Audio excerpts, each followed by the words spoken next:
Hey there, friends. Hey there, friends. Excuse me. Praise Garth.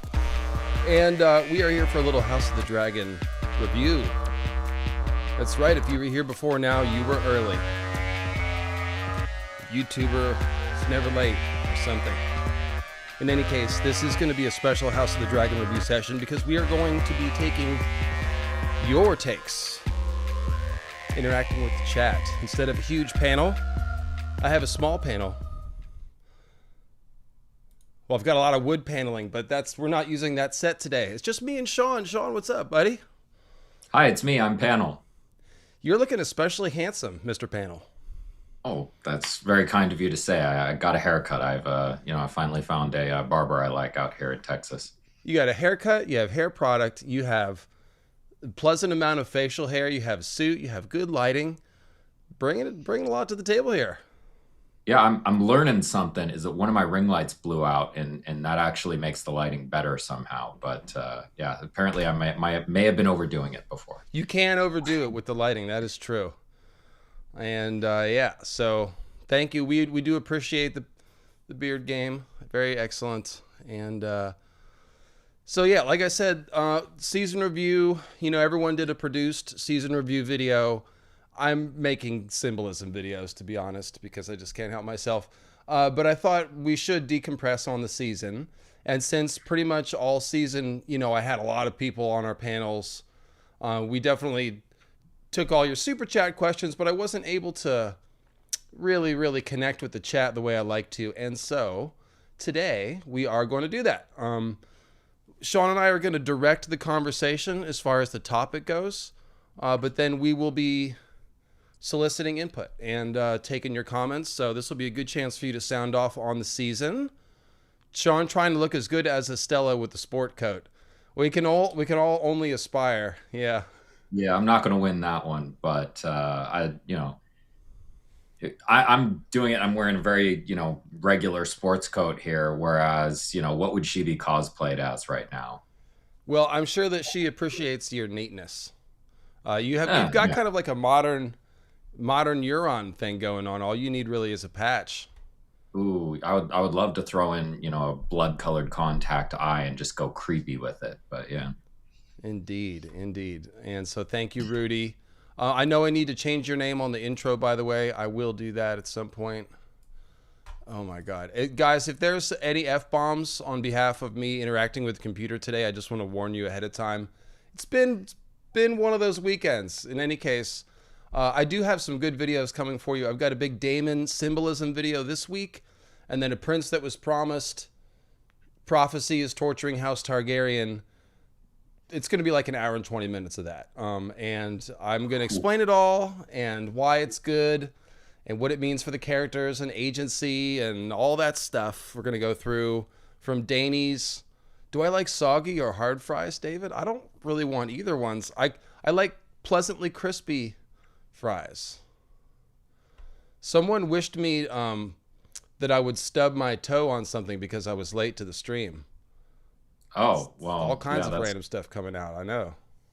It's kind of like the small hate that people wish. Like there was a sketch, before everybody started realizing Amy Schumer stole jokes on her show, where it's like, I hope the shower curtain kind of sticks to you the whole time and you never really feel clean. Or I hope you go to your concert. Ugh. I hope you go to a concert of your favorite band and they don't play any of their albums and just do a jam session. That happened to me too. I went and saw Mars Volta. They didn't do a jam session, but they only played their new album, which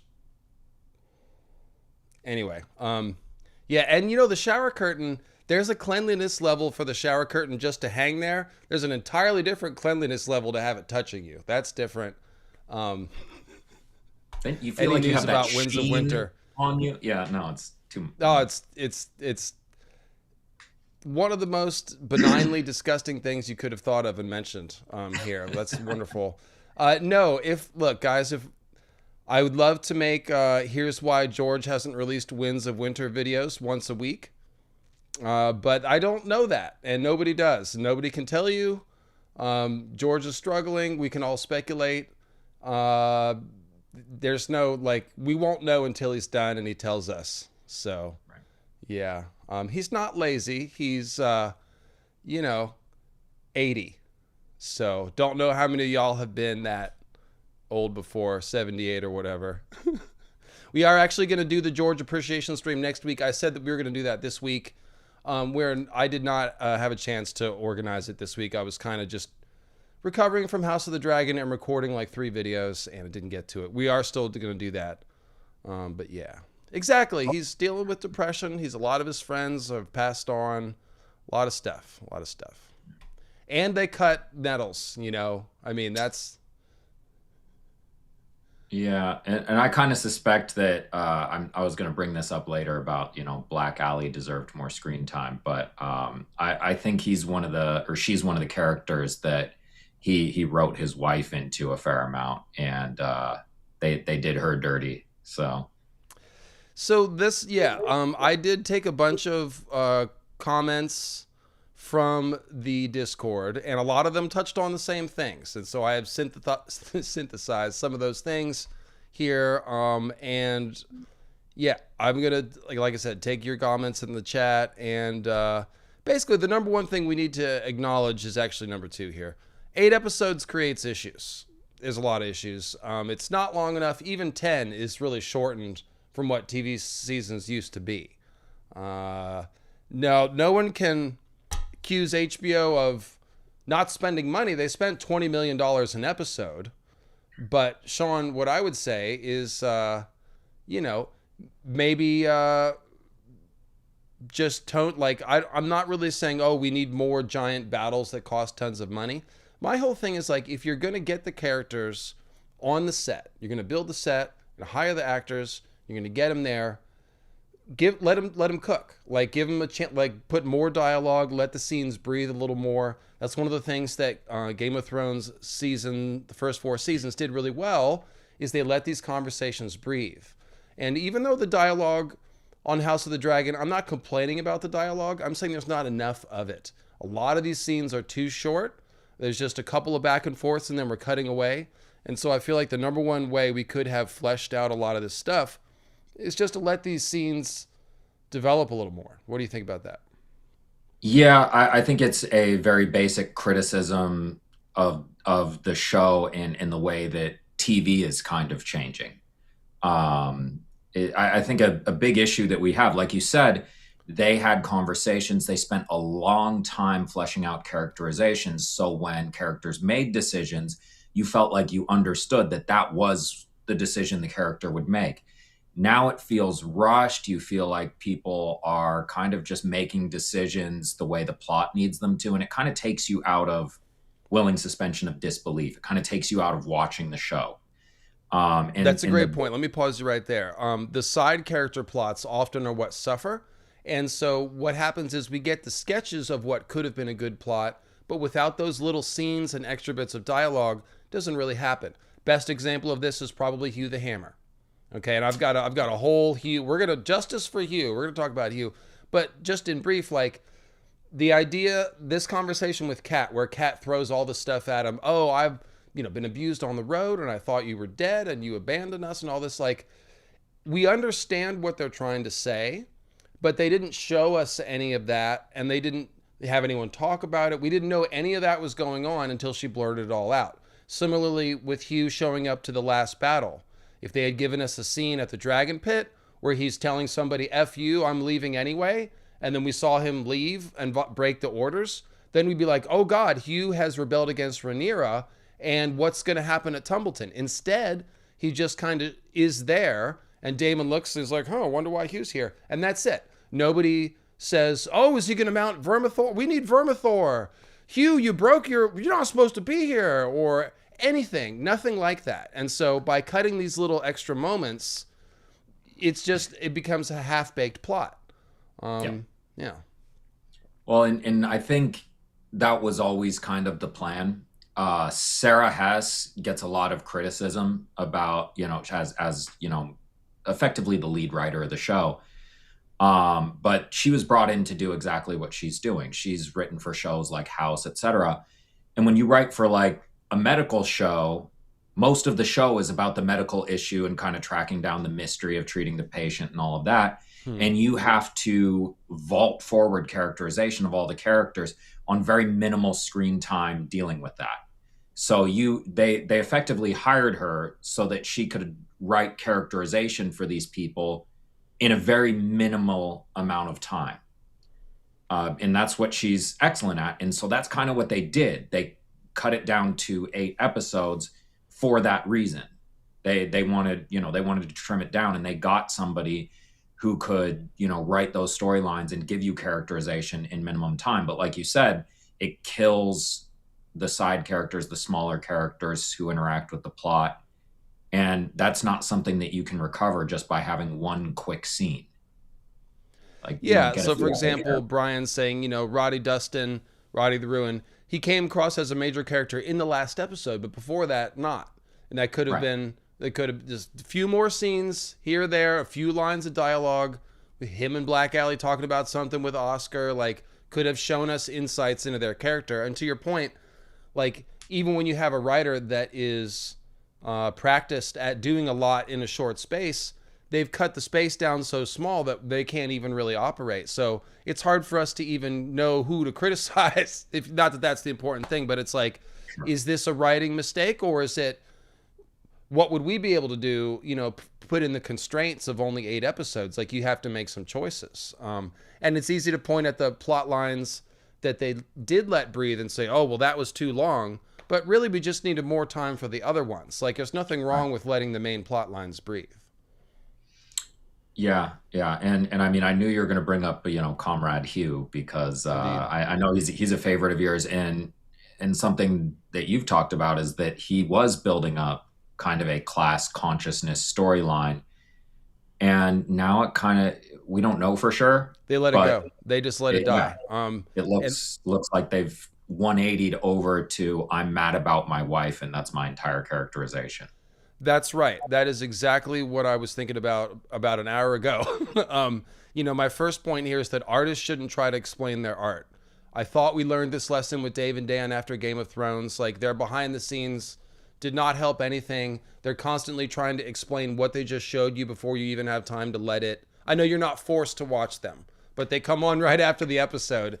And it never really, it violates the principle of art to me. Like, when you go to an art gallery, you don't usually get the painter sitting there telling you what it's supposed to mean and stuff. The same thing usually when you ask a singer what their lyrics mean, they're like, hey, who knows? Whatever you think. It's personal. You kind of ruin it when you explain it. And in particular, Ryan seems to be, how there's that saying where they like, oh, we'll fix it in post. Well, that's turned into, we'll explain it in post. Like, we didn't show this, we didn't show that. Like, for example, with Hugh, Ryan has this interview that's out this week where he's like, yeah, don't miss the fact that Hugh betrayed Rhaenyra too, And we're all like, did he? I mean, like, I guess he left his post, but they didn't show that happening, and they didn't show anyone really reacting to it. So we as an audience didn't have time to feel that emotion and process it. Like, you could sort of put it together if you look back, like, oh, okay, yeah, he was told to stay and he didn't, so I guess he disobeyed orders. It seems, betrayal seems like a really strong word for that. It seemed like, yeah, he it's a breakdown of military discipline. He disobeyed orders, but that's like a slap on the wrist thing. It's not a full-on betrayal. He didn't attack Rhaenyra's troops. He didn't switch sides. He didn't, try to desert, anything like that. He tried to save his wife and or take part in the battle. And yeah, it's just, if they had had 2 more episodes, they could have made that make a little bit more sense. And the whole, like, to your point, explaining the art, the entire reason this fandom exists, the entire reason you started in, podcasts, etc., is to dig deep into it, specifically because George is not explaining it, to try to understand what he's doing, to make your own interpretations and interact with the art. And you can't interact with art that you already understand completely. What's the point? Yeah, they're trying to take our job, Sean. Take our job. Take her job. They are, though. They've even got their own podcast as well as the guys explaining it. It's but that's not my beef. My beef is like, you have to tell us that Hugh did a betrayal because you didn't give us enough scenes for us to take in the emotional impact. You didn't show us other people reacting, whether it's Daemon or other soldiers going, "It's Hugh. Is he going to ride Vermithor? Where's Vermithor?" Or Daemon going, "I thought the queen told you to stay." Or like Hugh telling some soldiers to piss off when he mounted Vermithor. Any of those things would have given us the emotional impact to set up him showing up and then be like, "Oh, he's turned."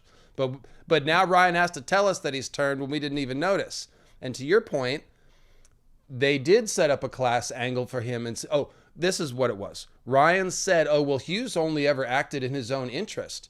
That's not true. They showed us Hugh risking his own life to save the woman in front of Vermithor first. They showed us Hugh representing the concerns of the other craftsmen and metalworkers to Rhaenyra. Or not to Rhaenyra. It was to... Who would it have been at that point? Season 2, that would have been Aegon, right?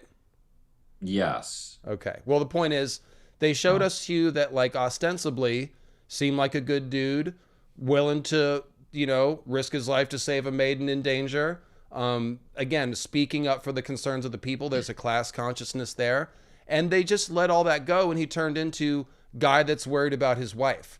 Except for that in all the scenes we saw him, he was not worried about his wife. He's on the Isle of Faces. They're all telling stories. Ulf is talking about his trauma. Hugh never mentions, "Oh, I haven't seen my wife in 6 weeks." A line like that would have reminded us that, like, oh, there's tension there, but they didn't do that. It's unfortunate. So, yeah, Hugh. They really looked like they were setting up something glorious there, and then they let it go. Now, they did play up Ulf, which worked. Ulf is on my good list of characters, but Hugh is not. They really let that go. And if you think about what they could have done with Hugh, so this isn't criticism of what they did. This is just me spitballing. Like, Hugh looks the part. He looks like a king. He's riding Vermithor, the old king's dragon. He's actually Viserys and Daemon's brother. Okay? They never had him speak to any Rhaenyra or Daemon about that familial connection. They never had other people look at Hugh and go, "Oh, maybe he should be king." They didn't use Hugh to highlight Rhaenyra's lack of, like, "Oh, she's not doing it. What about this guy? Who's qualified? Is Hugh a rival? Are they respecting him?" None of that. There was nothing. He was just kind of there occasionally asking Rhaenyra, "Can I go do this? Can I go do that?" And that all of that stuff could have set up Hugh, but turning against Rhaenyra and saying, well, maybe I'm more. Why is she more worthy than me? I'm Jaehaerys' grandson. It would be because he was Sarah's son. So they set a lot of stuff up for Hugh early that they just never followed through on. And you kind of wonder, like, did that just get cut? Did they film some of those scenes and have to cut them? Or did they cut them from the writing because they knew they didn't have time? With 2 more episodes, we could have lived in this world. Yeah, it's hard to say when you have a grand plot that you're trying to fit in and then you cut the time. The characters stop doing things for motivations that make sense for them, and they start doing things for plot necessity. So, he had to be there. We did one quick scene that made him there. We didn't make it make sense. We didn't build it. We didn't make it feel earned, etc. When you're talking about this class consciousness storyline and the fact that he committed a couple of selfless acts, those are the kinds of things that get passed around word of mouth, that you start to develop a reputation. You start to be viewed as like somebody who's for the people, someone who's a hero, someone who's actually cares about us as opposed to the High Lords. And that's the start of like a movement where people start to follow him. So you talk about like, oh yeah, maybe I should be that guy who runs them. This doesn't even really start with him. It starts with people who are trying to follow him, and it builds on itself. So like the Comrade Hugh, like you say it jokingly, but I know you mean it seriously to a point. And I thought that they were going to pick up some of the class stuff that was lost with cutting nettles with Hugh and maybe Adam, and it looked like they were going to, but then they didn't. I will say that aside from the fact that I did not like what they did with the Pope Slayer Alan thing, I do like how much time they spent on his character this season. It really makes him look like the heir to Driftmark. Yeah, Valerians are one of my favorite houses. Them and like the Danes. And Yeah, the Valarians, I have got a whole section to talk about them. There are like some disappointments and some highlights. Alan is definitely the highlight, a strongly developed character. Still could have used a little bit more setup for him, like starting to see himself as the heir and maybe not being so sorry if Corlys is gone. Because him and Corlys, like, they've mended some fences and they've had a couple of moments, but there's still a lot of distance there. Alan has not forgotten that he was forgotten. Like he has not let that go. And so I do like what they're doing with Alan. Just asterisk side note, 2 more episodes and it would have been even better. But yes, the chat is saying Adam is just kind of there also, just doing what he needs to do. Not enough scenes to make him like, what's his motivation or whatever. There's a couple of good comments here I want to read real quick. yeah, they missed an opportunity with the Adam actor, and Yeah. he's Mm-hmm. yeah. Without going into spoilers, like his storyline is amazing, and We are going to do a spoiler section towards the end, by the way, as we usually do.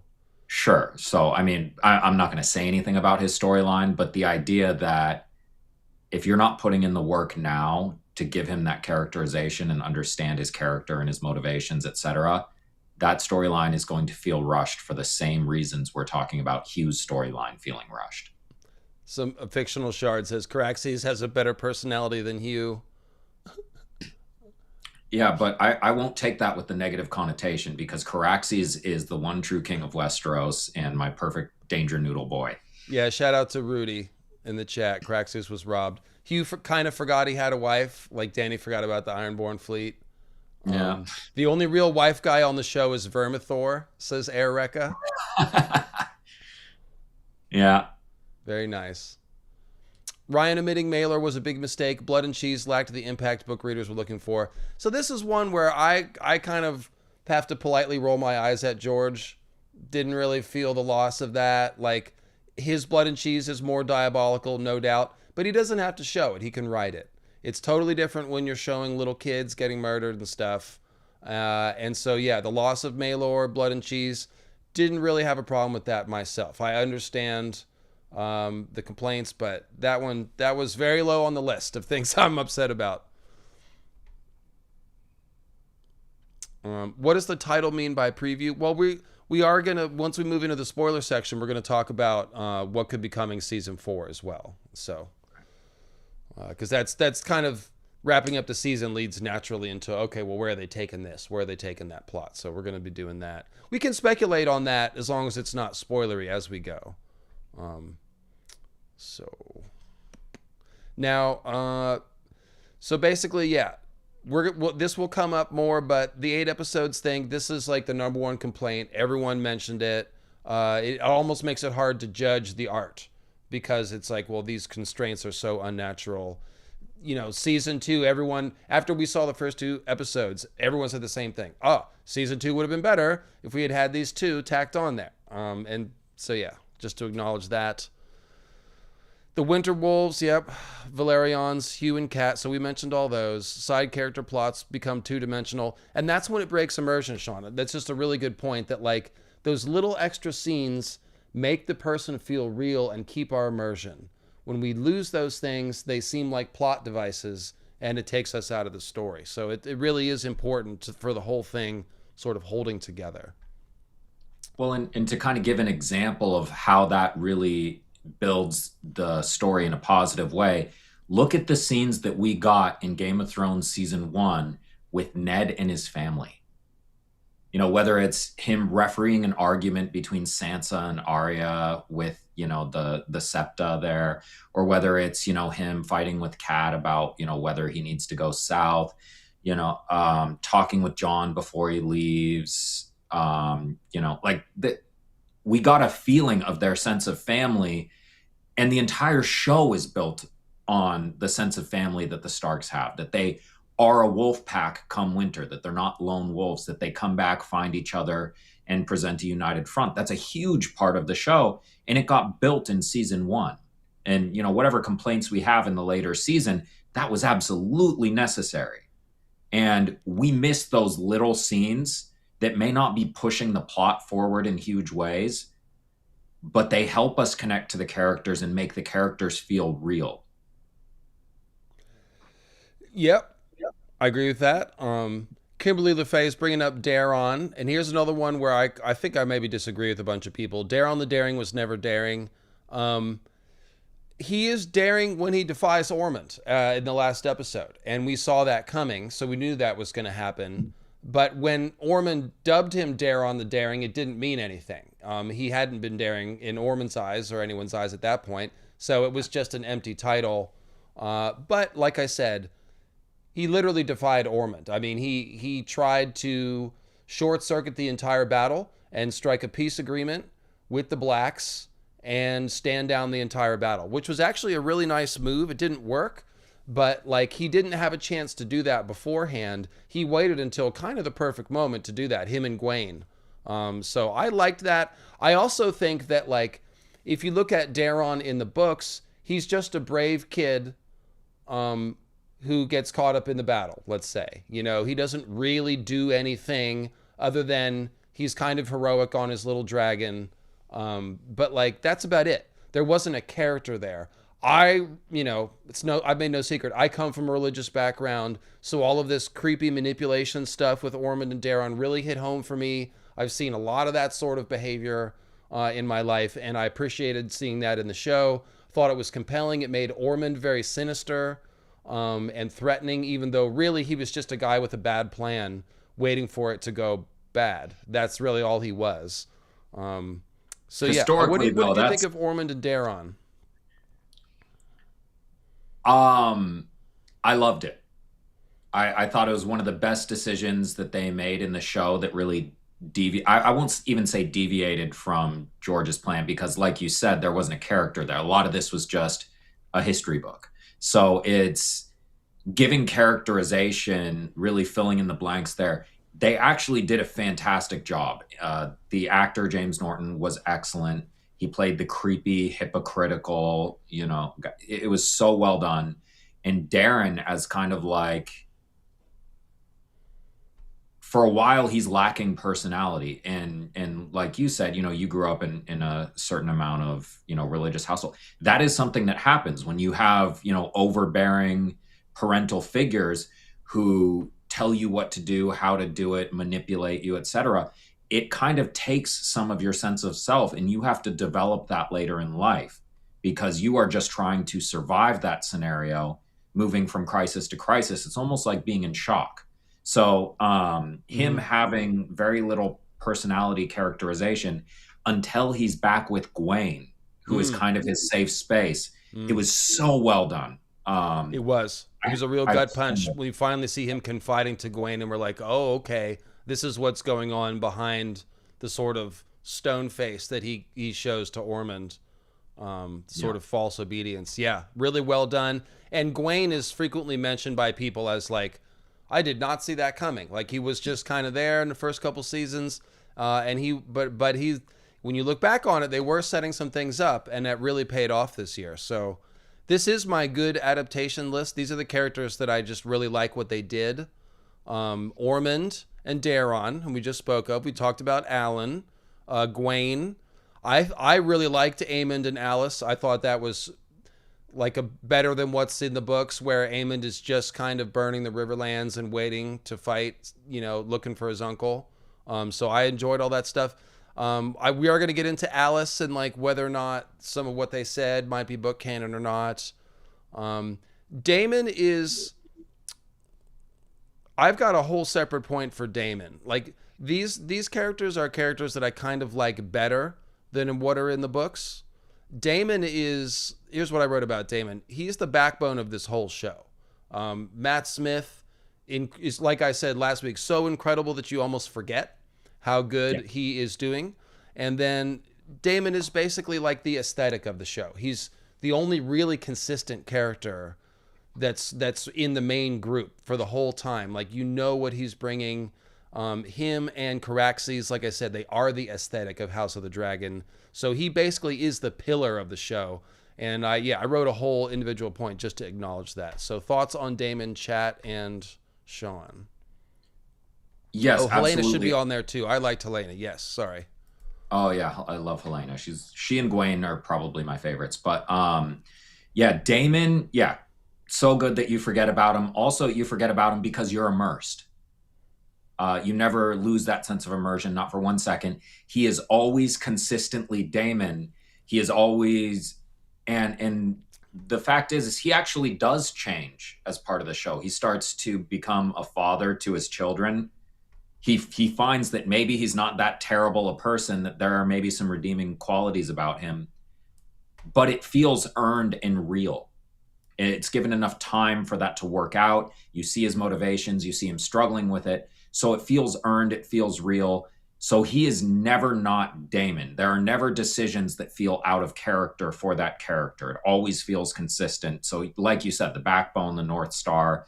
I like the North Star because it just feels like, this Dragon Man is Draco here. But Well, he stabs the North Star when he stabs Aemon's Star Eyes, yeah, basically. yeah, it's pretty perfect. The Ice Dragon is just Draco, as you've said a million times. And I'm going to Uh, talk about a bunch of that stuff in this video, which you will yeah. find in your feed probably come Wednesday. So watch out for the mythical Daemon Targaryen that's coming your way. But Uh, yeah, if let me in just well, get in here real quick, go the ahead. piggyback on what you said. I think Matt Smith has done a good job of portraying Daemon getting older. So he hasn't changed who he is, but he's like just a little bit softened, a little bit more tired, a little bit more reflective, but still within the context of who he is. And I think that was nicely done by the writers and the actor together. Yes. He's also, this is George writes in archetypes, and Damon is maybe the most basic version of the Valyrian Targaryen archetype. Certainly. This is something like at some point we're gonna have to talk about the Odyssey, but when you look at Homer writing the Odyssey, when he writes characters like Agamemnon or they or whoever Homer was, Agamemnon is not meant to represent a character. He's the king of Mycenae. He's meant to represent Mycenae as a people. So when you look at Damon, he is meant to represent the historical Targaryens and lineage and that's why he's always talking about things like we'll build a new Valyria, we'll conquer and blah blah blah, because those are a lot of the aspects of what Valyria was. And you see, Rhaenyra is kind of struggling with that expansionism and conquering. She clearly needs a little bit of it to win her war and win her throne, but how much is too much? Is it actually? So it's kind of a struggling with that archetype and that ancestry and heritage, but needing it at the same time. And that's something you could say about the Prince that was promised too. They need a little bit of that conquering dragon in them, but is there too much? Yes, yeah, those are great points. All the chat is loving what you're saying here. Damon almost feels like he is stuck out of his time. Laura says Valeria is gone. We do not belong anywhere. Yeah, like a full Valerian Targaryen like Damon. Yeah, it's a little bit like in the wrong era or something. It's like he's got a totally different sensibility and a sense of what needs to be done and how you do things that's just like from a different era and a different time. And he feels like that. He feels iconoclastic, I think is the word I'm looking for. So Yeah. Yeah. Well, and how many times do we see people like who read the histories and see how glorious their empire used to be and say, "Oh, we'll build a new Rome or we'll build a new blah blah blah." And it you see it a lot. and that's a good point, Whitney. The Targaryens don't have actual Valyrian experience at this point. They're hundreds of years removed from it. They also didn't bring a lot of the Valyrian culture, like dragon horns and making new steel and blood sacrifice and human experiments and stuff. So yeah, Damon's reading in scrolls, and yeah, kind of trying to rediscover a golden era that they were actually never a part of. And one thing that I'm going to talk about in my Daemon symbolism video is that Daemon, the daemons, the spirit daemons from Greek mythology, they are thought by some, or at least written by certain authors, to have been the souls of the first people ever created in the quote unquote golden age of Cronus and Rhea. and Damon has Cronus parallels. So basically, George is tying Damon to this golden age of Greek myth, which makes a lot of sense because he is such a Valerian throwback, right? Yeah, well, and the thing about Rhea is it's almost impossible to know exactly how old Rhea is. But Rhea is older than the character of Kronos. She comes from the basic Earth Mother goddess archetype. Uh, so it's, you go back beyond ancient Greece, beyond Mycenaean Greece, beyond even Minoan civilization. And it's not exactly clear where she started, but she is old, ancient, archetypal, and she developed into a bunch of different gods. Might have been the same goddess as Demeter. It's hard to say. Yeah, I But think there is really one mother goddess that just fragments out, like Cybele, Demeter, Ishtar. Like there's you can see a common root behind all of them. And Rhea and Cronus kind of are reenacting Gaia and Oranos anyway. Like there's a whole cycle that's sort of repeating. But let me just politely put the restraint on the Greek myth. I just want to yeah, throw that out. Um, I would like to sit down with you and talk about the Odyssey for like 2 hours. I think that would be a lot of fun. Maybe we can do that oh, I'm sometime. ready. I was very happy with the movie. Me too. He delved into it the way that we delved into books when we are looking at the symbolism, the context, circumstances, really understanding it. Plus, he knows how to make great movies on top of that. So I was really staggered by the accomplishment. Some people are saying, someone said, I can't unsee Damon as Gordon Ramsay. He does kind of yell at people in a similar fashion. Yeah, so yeah, we are doing a lot of complaints, but I do find this show to be equal parts light and dark, if you will. There's things to be excited, inspired about, and there's things to complain about. So this is my good adaptation list. Let's talk about Aemond and Alice a bit. Um, Aemond and Alice, somebody I think that it's almost better because of what they did with Damon and Alice in the first season. They spent a lot of time with Damon having these visions and going through his Harrenhal therapy or whatever. And I really do think that they were able to economize because of that with Aemond and Alice. But I like that the Aemond and Alice connection is more personal, and I like getting to know a little bit about Alice. And now this is more because in the first one, she's just kind of Mr. Miyagiing Damon. It's not really a personal connection there.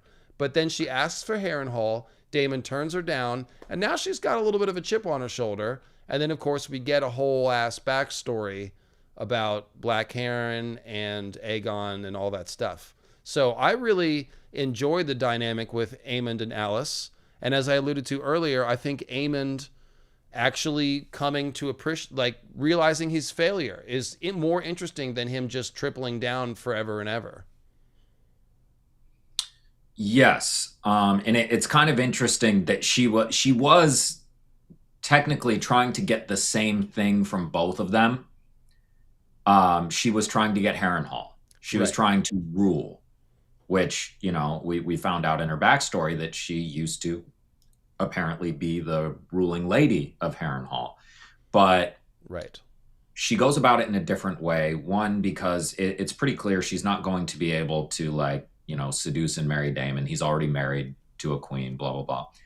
But Aemond, she approaches it in a completely different way, but you can kind of see the nascent attempt because they're similar characters. Aemond and Daemon have a lot in common. And even in the way that we see their Harrenhal arcs, like Daemon had a creepy dream about having sex with his mother. Right. And then, of course, Alice pretends to be Aemon's mother in maybe the actual creepiest scene in the series. Well, and just But to stop there for a second, because obviously there's an initial freak out, like, oh, this is gross kind of reaction. What are they doing there with this stuff? The point of the Harrenhal vision therapy is to like let you work these issues out. Like, do you really want to F your mother? Is that really what you want? And he kind of was like, oh, maybe not, actually, you know? it was, yeah, green seer therapy. And for No, Damon, it was like, do you really want to take your brother's position? And it's like, actually, no, I don't. And I don't want to take Rhaenyra's position either. I want to support, like, we have to be strong as a family. I can't do this by myself, right? And actually, I loved that because there is a change that we don't really see qualified in Fire and Blood. You see Damon as clearly fighting for power his whole life, wanting to be his brother's heir, etc. And then at the end of the Dance of the Dragons, without going into spoilers, he goes a very different way with it. And what caused that, we don't get any sense for that reading Fire and Blood. So seeing that, seeing him go through Harrenhal and decide like, wow, maybe I don't actually want to be king. Like you said, it's therapy, trying to work out and understand. He wants changes. He wants his family to rule and, be safe in their rule in a very specific way. And he saw grabbing power as the only way to make that happen. But now he's kind of seeing it differently, and that maybe he didn't want to be king. Being king kind of sucks. So I'm going to roll to a comment from Asuna Targaryen asking a question about what is power for. My biggest takeaway from this season is that House of the Dragon is increasingly asking a question I find more interesting than who deserves the throne. What is power actually for? Again and again, characters claim they are fighting for family, stability, legacy, or the realm, while the methods they use destroy the very things that make those ideals meaningful. So with Daemon and Aemond, they both think they know better than everyone. They're the truest Targaryen. They speak the Valyrian dialect perfectly, and they know the scrolls and things. And so they think this gives them the right to run roughshod over other people. And I'm going to make this point in my Prince That Was Promised prophecy video, which is that everyone who gets their hands on the prophecy kind of ends up doing what they want to do and using the prophecy to justify that. So Rhaenyra is insecure about her legitimacy, so the prophecy gives her this divine right to rule. Daemon wants to be a Valyrian supremacist, and he wants to, again, run roughshod over anyone who gets in his way. And Nay says, oh, well, we got the prophecy. Anything goes in service to the prophecy. It's like, well, that was how you were acting already. Yeah. Well, what is the? I can't remember who made the quote. Power reveals. So it's not Yes. about like changing your character. It's about revealing who you were the whole time with what you do with that power. Power and also pressure. Like the more pressure is on you, it's like, well, what are you going to do? Are you going to break the rules to try to fix things, or are you going to do things the right way? It's the whole Davos question. Sure. Well, Alice is a predator. Well, witches can be. That's the thing. I don't think she's a predator because Aemon might be like 18 and she's 160. I don't think that's really it. It's more of a matter of like she's using her magic to manipulate people. Clearly, like appearing as, Alicent to Aemond. Like there's definitely some manipulation going on. We have no idea if Alice cares at all for Aemond or if this is pure manipulation. It could be genuine. It's hard to know. And so yeah, she is a predator in that, like she's manipulating and stuff. But she's also like where did she come from? Like you said, she lost power and then she's cursed. She turned to the dark powers of the woods to try to trade her child, which doesn't really make sense with what we know about the Green Men. But putting that aside, it's supposed to be the deal with the devil. We know what that's like. You made a deal with the dark powers, didn't work out, now you're cursed. And so she is essentially trying to gain the most power that she can in the Riverlands, since that's where she is stuck. She's sort of embracing her destiny there. And yeah, the Aemond and Daemon, they're just means to an end for her, for sure. I just don't think it has anything to do with like, oh, poor Aemond, he's, like the whole thing where like, oh, the sex worker, assaulted Aemond. It's like, no, the princes went to the brothel and the sex workers had to serve the princes. Like that's not an agency story that they're trying to tell there. So some people I feel like are a little bit, as soon as they see an age gap, like everything else disappears. And they're like, that's the whole thing. It's like, that's not really at the heart of the story that they're trying to tell. But, see it how you want, I guess. well, in looking at Alice, she really is a stand-in for Alicent, especially the way that they've done it in the show. She was the wife of Harren the Black. Harren dies, just like Viserys died. Mm. Now she's scrabbling for power. Even their names are not similar by accident. Oh, okay.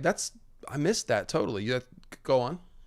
In their connection to the greens. I mean, she is working with the green seers and the trees. Alicent is the queen of the greens, and also her name is Alice Ent. Oh,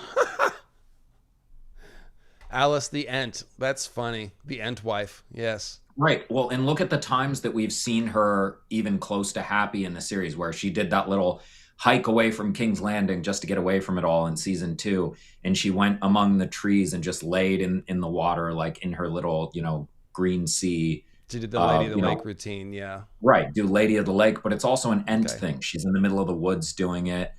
This last season, she was in the middle of the woods when the butterflies hit. And, it's just, yeah, like she is representing the green seer, dispossessed queen figure that Alice actually is a lot more literally.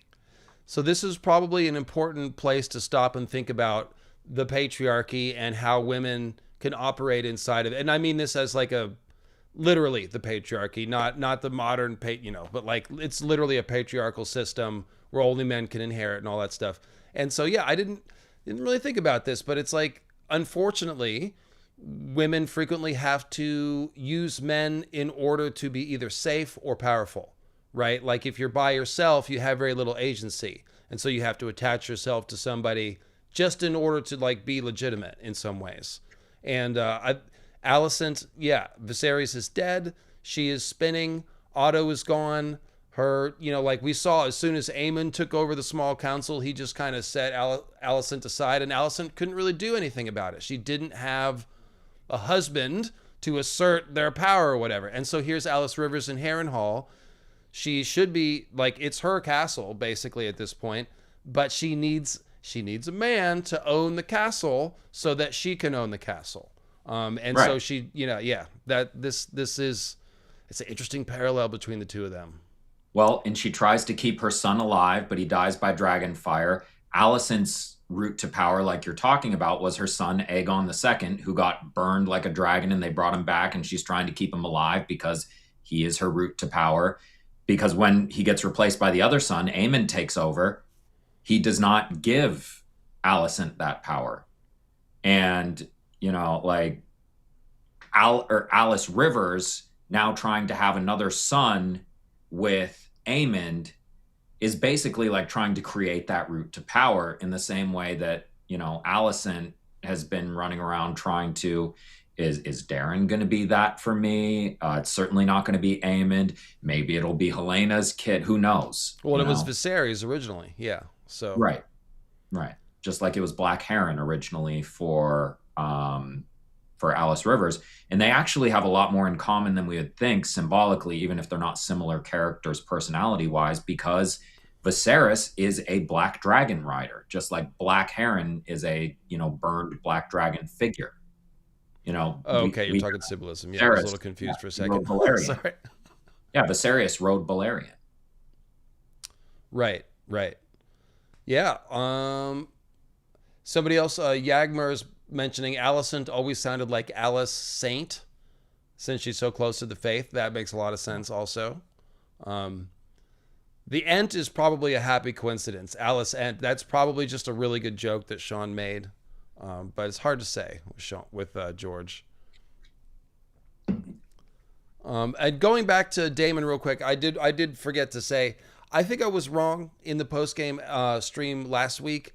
I said, "Oh, I don't think they're trying to show us Damon having remorse about the battle." I think they were. I think they were. And I kind of missed that. So on the rewatch and listening to some of the comments, it did seem like they were trying to show us, "Hey, maybe this is the first time Damon has been in the town, seeing a bunch of children and innocent people get burned." It's different fighting on the stepstones against pirates and crabs and things, right? Yeah. This some people brought it up in last week's stream that it was the first time that he'd had any kind of war in a residential zone. War was isolated to warriors, and now it's regular people burning. And this is, I mean, he hasn't had much experience even dealing with regular people. The only people close to that are his gold cloaks, and they are sort of like warriors. So he's been insulated from all this. So I do believe it was shocking for him I'm not going to pretend to know all they were trying to show with that, but it was shocking to him, no matter what the situation was. Yeah, I think that's right. And I just wanted to clean that up because I think I missed that, and the chat was right on that one last week. Alicent could also be All Ice Saint. Well, like I said, Alice is definitely the name Alice. Like all the Night's Queen have some version of it. So definitely the ice part of that is intentional. Um, let's see. I don't know that I would. Okay, well, let's leave Alicent alone as far as the symbolism goes. I'm not sure what she's supposed to symbolize, to be honest. That's another video. That's a rabbit hole. And Asuna is also making the point that like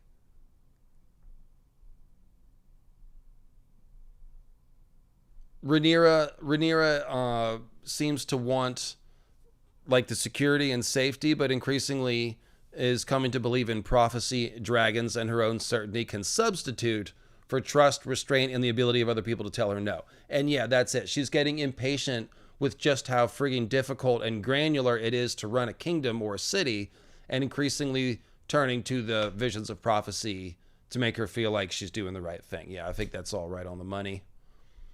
I think an added dimension to this is she has now lost two sons, including her heir, who she was very close to.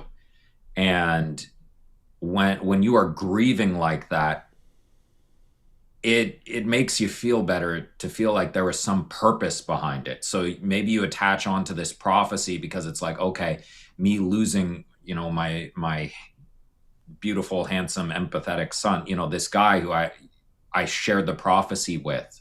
We shared the burden of that prophecy. Maybe it wasn't all for nothing because we still have, the prophecy still is important. We still have to do that. And it still makes us important. There was a reason for this, and it can give you some comfort when you're grieving like that. And speaking of grief, let's actually go to Helena. My Discord was actually cooking on Helena. Asuna again. I don't think Helena, quote, recovered too quickly from Jaehaerys' death. That's her son after Blood and Cheese. There was a lot of criticism, well, not a lot, but some, like Helena's reactions to the situation were not necessarily what everyone's reactions would have been. And so some people thought that she wasn't portraying sorrow or grief. I don't really agree with that. And I think this is a good explanation here. I think people are confusing quiet grief with the absence of grief. She doesn't mourn in the loud, conventional way that viewers expect, but that doesn't mean the loss stops shaping her. She panics when she's turned into a public spectacle, withdraws inward, and keeps functioning because everyone around her keeps demanding that she function. Helena has always had an unusual private way of processing the world.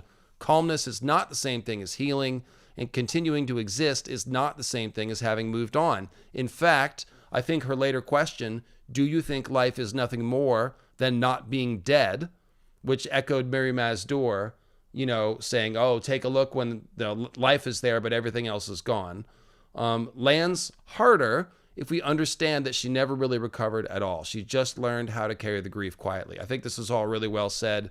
Asuna goes on, I can see the argument that the show underwrote the process of her grief and expected us to infer too much of it from her withdrawal and later behavior. This is a problem with everything. This is the 8-episode thing, is that they're really depending on us to pick up and sort of fill in a whole storyline based on like one little detail they're giving us. Her confronting Alicent about being forced to marry Aegon, or giving us more of Helena's interior response to motherhood, bodily autonomy, and what was happening to Jaehaerys, could have created a clearer emotional bridge between Blood and Cheese and the Helena that we see later. I thought that was spot on too. So thanks for your great comments. It's also one thing that we have to remember is that not a lot of time has passed between Blood and Cheese in this. No. And the fact that like dealing with grief, aside from being different person to person, when it's that big, you go into shock. You do not process it right away. In fact, you personally, like I felt numb for a good long time after, dealing with grief. And it really, like, the amount of time that it took is still staggering to me to really be able to feel it. Because if you are, evolutionarily, if you are wallowing in grief and unable to function when something bad happens, you're going to die. So your body figures out a way to suppress that for a while, and you don't get to process it. And that's not a good thing, but that is how grief works. She has not processed her grief. She has not had, her green seer therapy on the Isle of Faces down there, or Harrenhal. But yeah, she's in shock. She's suppressing it. And it's probably not even intentional. She just, you know, what choice does she have? I think that this is also was a great point. She is showing us part of one possible reaction to the prophecy torture chamber, knowing the future. How like it does. She knows so much of the future that she almost feels powerless to resist it. She is sowing the death shroud of her son before her son died. Did she know? She knows she was going to jump out the window or die that way. Like I think there is a certain amount of powerlessness. So I made the point about the prophecy bringing out your natural tendencies and stuff. For Helena, like she is overwhelmed by the world, and Dreamfire is too much for her. The crowd is too much for her, which is fine. I struggle with feeling overwhelmed at the complexity of our society sometimes, so there's nothing wrong with that. But the point is, that's the way she reacted to the prophecy too, is to kind of feel like there was no way out and that she just had to resign herself to it. We don't know that that's the case. Like the dreams seem to be showing her that she couldn't escape her fate. I agree with that interpretation, but that's not necessarily, we don't know that that's true. That was basically Helena's interpretation of her dreams, is that there was no way out for her. But that may be reflective of her personality as well. 8 episodes. And 8 episodes, yeah. Yeah. But, we do see the difference in their personalities, because we see a very similar situation with Rhaenyra. Her son Joffrey is killed, and, she's grieving. She goes into labor. What? You mean Luke? Oh, sorry. Yes, Joffrey's still alive. My bad. I didn't mean to kill Joffrey, everyone. Don't kill the kids. Luke gets chomped on his little dragon by Vhagar, and she doesn't really get a chance to deal with that because we're in the middle of a war.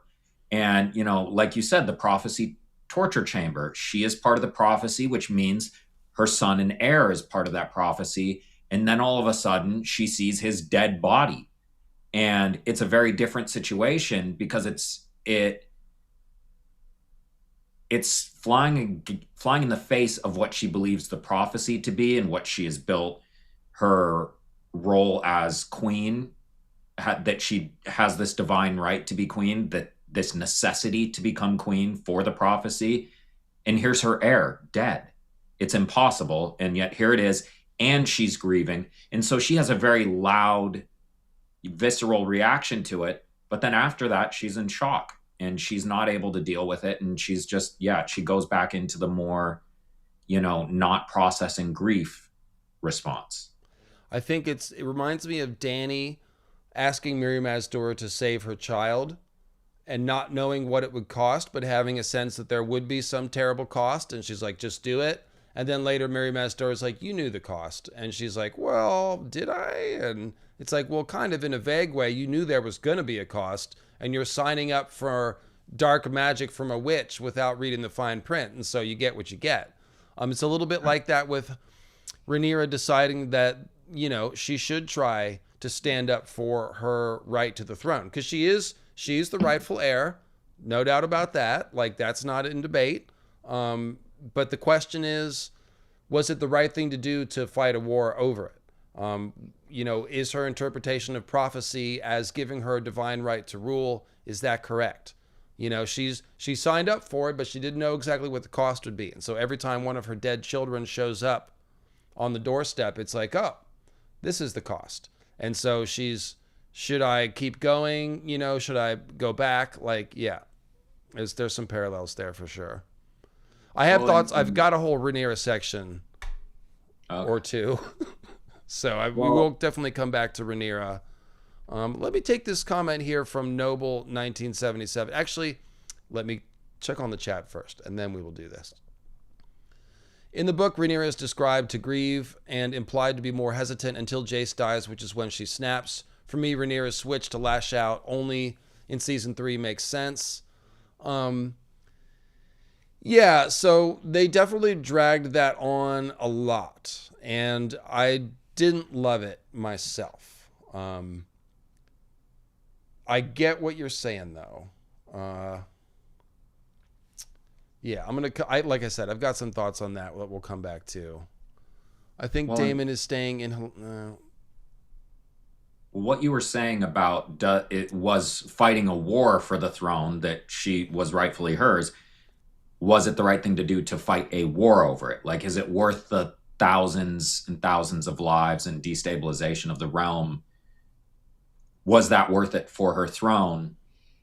Probably not. And that's kind of something that we have a hard time conceptualizing. We like to think that in every war and every conflict that there's a right side and a wrong side, and there isn't. It's almost always both sides are wrong and bad, because it's a failure of conflict resolution and civilization when you have to murder a bunch of people to get your way.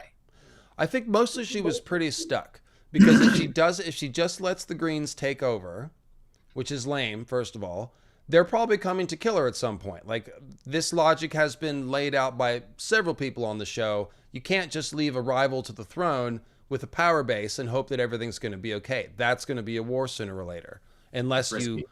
you co-marry everyone so that it's not possible.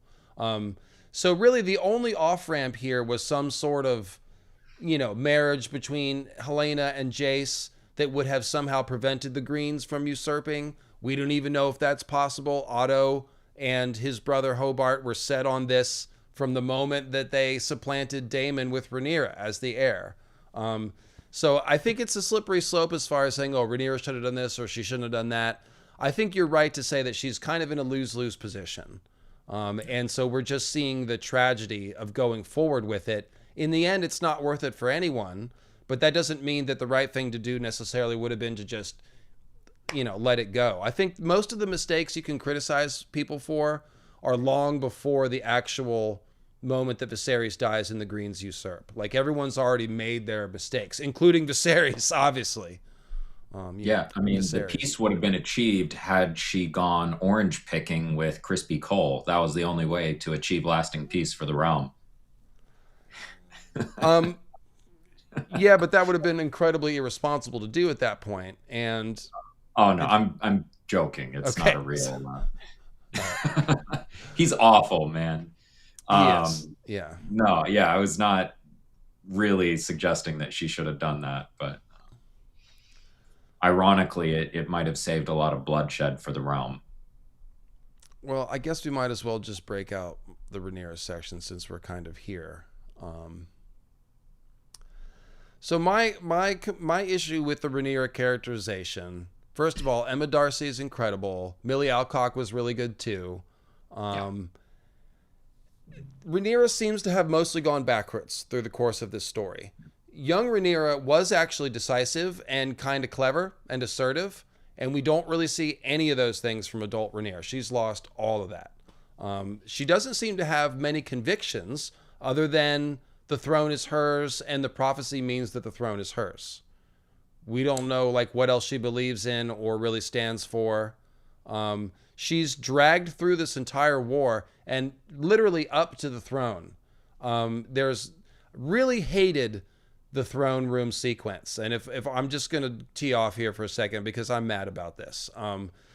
She was portrayed as weak and indecisive the entire way. And then they had her perform masculinity to show how weak she was, which was ridiculous. There's no reason why a queen should have to chop off somebody's head. The king doesn't even do that. You command the headsman to do that. Or if you're Rhaenyra, you tell Daemon to do it. But you give the order and command the situation so everyone knows who is in charge. She didn't do that. When her backup rolled in, she didn't tell the gold cloaks to stand down. She just sat there going like this and sobbing. And none of it made sense. She didn't look commanding anywhere in the scene. And yes, I'm criticizing the writing, not the character. I'm not criticizing Rhaenyra the character. I'm criticizing the writing specifically. They seem to have this weird gender essentialism thing where not only women are against violence and men are pro violence, it's like women are indecisive and emotional. And in order for them to be decisive and commanding, they have to perform masculinity. Except for Jane Eyre. Like Jane Eyre is a woman who isn't trying to be a man and has gravitas. She is commanding, she has authority. They could have given some of that to Rhaenyra, but for some reason they were afraid to. Her entire King's Landing plot is basically her, should I listen to this advisor? Or should I listen to this advisor? Whose opinion am I going to adopt? What's your opinion? You're the leader. Lead. Set the tone. Tell people what we're doing. Set a tone for the Red Keep. Get everybody on the same page and lead in a direction. And they just never let her do that. And I just found that to be really frustrating. So it goes beyond just like, oh, why doesn't she snap and become committed like in the books? It's a complete lack of leadership. Like she could have been committed in any direction, but she just is just like, what's going on? What do I do the whole time? And I really hated it. Yeah, and to your point, she does have those things in season one. Not just as Millie Alcock, but even in the little we get of Emma Darcy.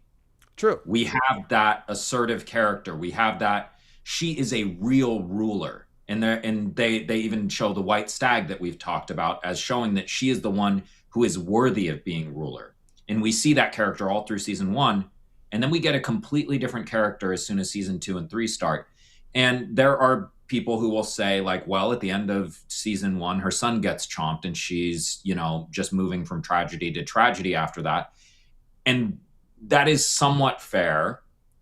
But if you are one tragedy away from no longer being the same person or being any kind of a worthy queen, then were you ever really a worthy queen? Because you are going to deal with tragedy, and obviously it's not great when your half brother murders your son. That's not a tragedy that most people deal with.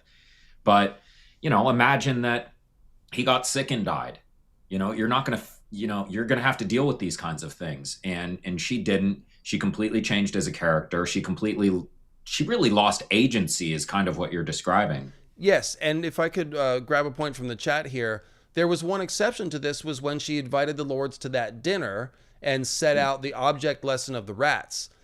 That scene almost feels like a different person than the rest of the Rhaenyra that we saw all season. So it's like they know how to do it, but they went so far in the other direction just to make her a complete wreck. And then they associate this sort of indecisive emotional thing with being feminine. And when she's tough, she puts on her armor and talks like Daemon. And I found that kind of, I don't know, offensive, but like not nearly as feminist as they think they are, I guess is what I would say maybe. No, I agree. I don't think gender issues were handled well. I don't think they have kind of they have a problem with the way that they've characterized it. And using Daemon as her male proxy is also, it's not helping. Because, look at season 1, one of the best scenes to illustrate who she was and the character that she could have been was when she confronts Daemon on the bridge at Dragonstone. She's like, all right, you want this to be a real issue? You're causing problems. You're going to have a problem with me. We're going to have a dragon fight about it. I'm standing in your way. Do something about it. And she called his bluff, essentially. And that was soft and hard power at the same time, without being militaristic, without throwing on armor and challenging him to a duel, without doing anything male. It showed strength of character, courage, and knowledge of Daemon. That's right. She wasn't even supposed to be there. And she went there to short circuit violence. She's like, oh, I'm the one who can solve this problem. I'm going to go do it. And she did. Well, and she did it because Viserys didn't.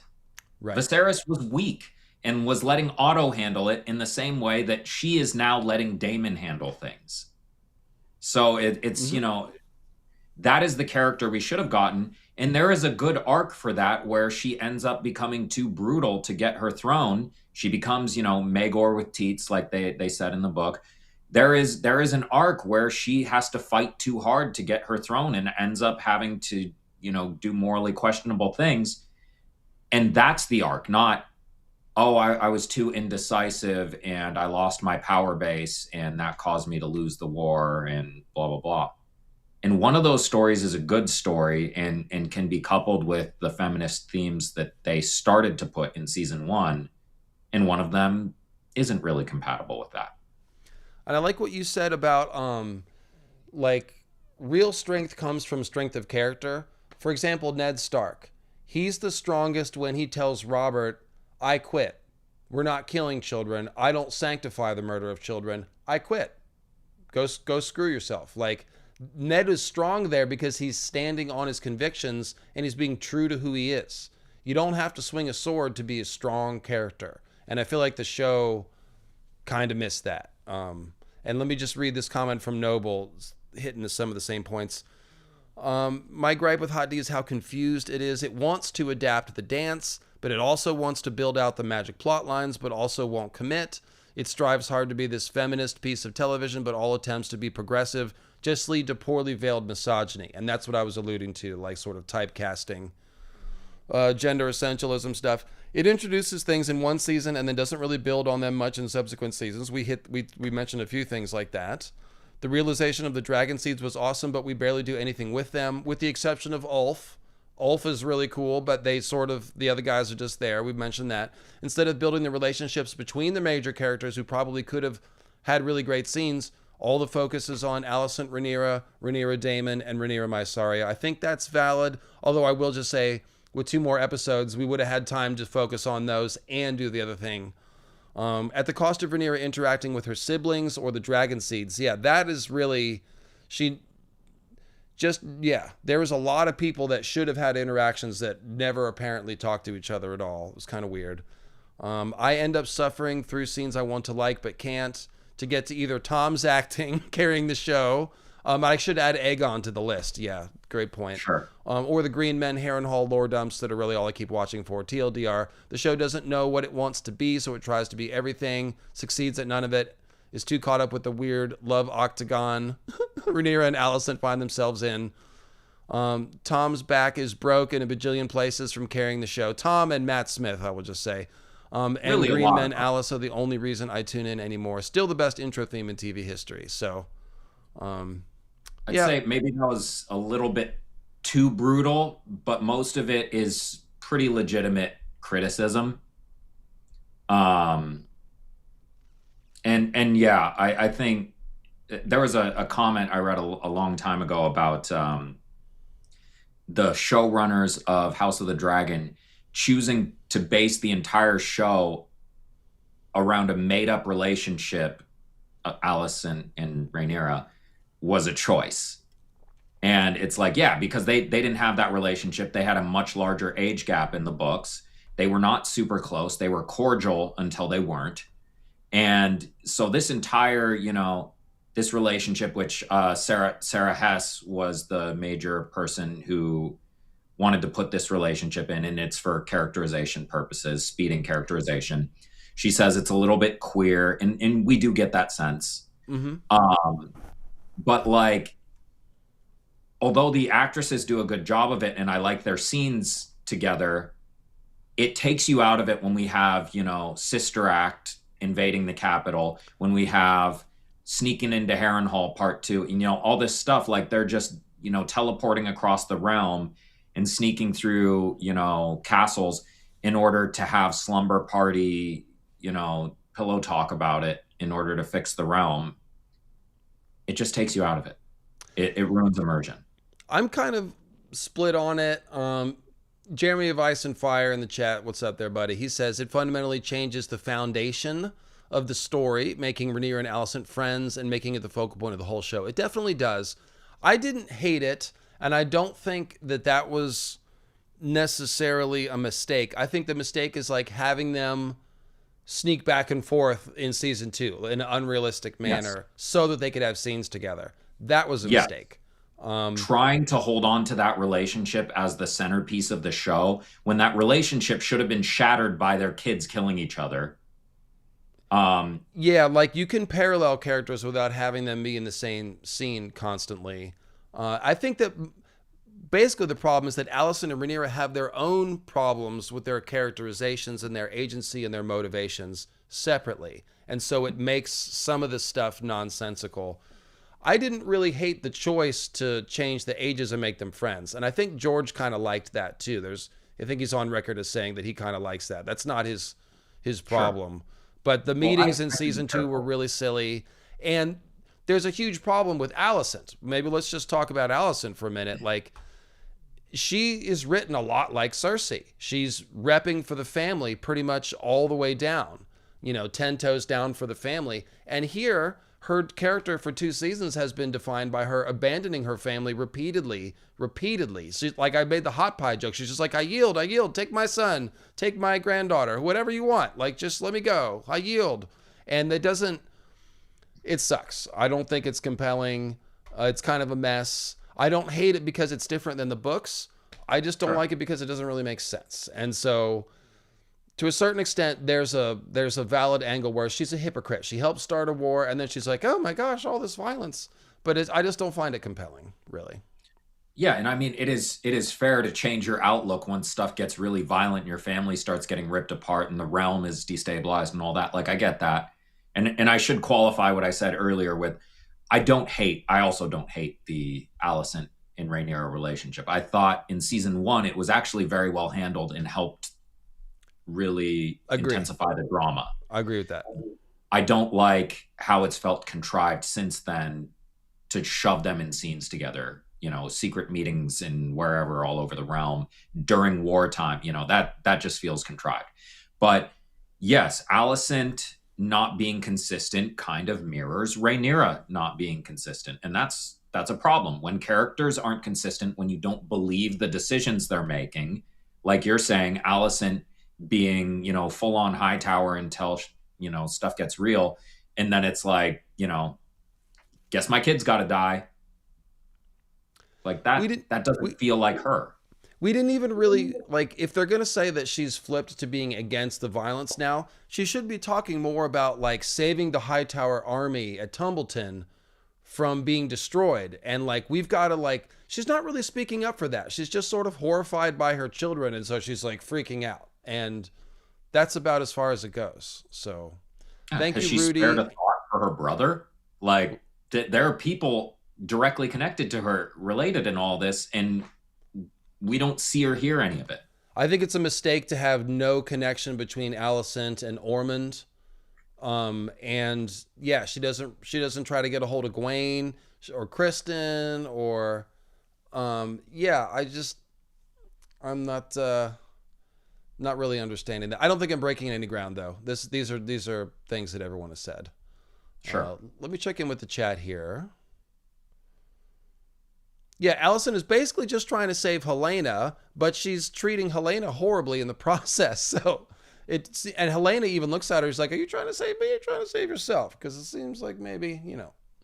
Well, it's some good and interesting parallel actually to the Iliad and the Odyssey, right? You have Helen, who is a character with no agency. She gets kidnapped by 3 different people in her lifetime, eventually by Paris with the interference of a goddess, and an entire war is fought over it that destabilizes the civilized world. And it's like that's kind of what's happening here. Helena does not have any agency. She did not choose for this war to start. She didn't contribute to it in any way. She is seeing prophecy against her will.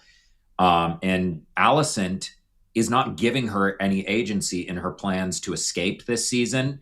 She's trying to, stash Helena's son, but sneak off with Helena, which Helena is unwilling to do. Like she's not thinking about Helena as a real person No. in any of this. And so it's the lack of agency that Helen has in the Trojan War. And it's also the lack of agency that Cassandra has in the Trojan War, which she's also obviously paralleling with her future vision that nobody's listening to. So when you were talking just now, you reminded me of the fact that Allison tried to kill Rhaenyra with the prophecy knife in episode 8 after her son got his eye put out. Like, Yeah. they've already, like, there should be more hate. Several of you said, like, they should hate the fuck out of each other, honestly. Like, even if there are moments of, like, oh, we used to be friends, they should be screaming at each other. There should be hatred. And instead, they're like they're like in these scenes in season 3, and they're just talking about how to rule and what's the best. How did you do it? Man, this is really tough, isn't it? It's like, dude, you tried to kill me with That a knife relationship in would front of have been everyone. Like, shattered. That relationship would have been shattered when she actually tried to stab Jace's eye out to match Aemond. so in the books, Uh, that's what she wants to do. In the show, she went after Rhaenyra with the knife and cut her arm, actually. And yeah. I can't really imagine speaking to someone decently after they've done that to you, you know? No, and then worse things happen. Like Aemond kills Luke. Like that's not something you don't wallpaper over that. Like there's no band-aid to put over that. Like your son has been murdered by her son. Right. And then Damon sent the blood and cheese, on behalf of Yeah, Rhaenyra, which yeah, Allison should she's be not gonna blaming Rhaenyra forgive. for. Yeah. And then they've really just sort of backslid to the point where, like, oh, well, they're just, ex-girlfriends and they're just talking it up about how to rule and stuff. Like, yeah, it was not nearly tense enough. Um, Well, it's kind of that characterization you were talking about how the women don't want violence under any circumstances. They are complete pacifists. So they always find a way to go back to neutral as far as violence. Like, oh, it wasn't really Rhaenyra's fault. You know what? Sorry, we're humans. We're imperfect. We're not overlooking that kind of thing. There is a survival instinct and an instinct to protect your loved ones that isn't going to be overridden by one talk and none out and none robes. Like it's just the relationship gets destroyed beyond return at a certain point. It doesn't just keep getting fixed because they like each other.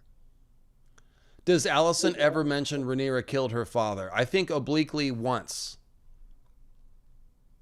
Yeah, that's about it.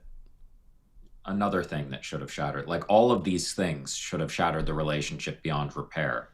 And at a great point here, in the books, Rhaenyra basically wants to torture Aegon when he's 10 after the Luke thing, because Luke is all like, well, they're bastards, everyone knows. And Rhaenyra's all like, I will, or Viserys or Rhaenyra, one of the others, like, I will know Oh, where you heard that. And it's like, oh, there's no more. And then Aegon's like, yeah, everyone knows.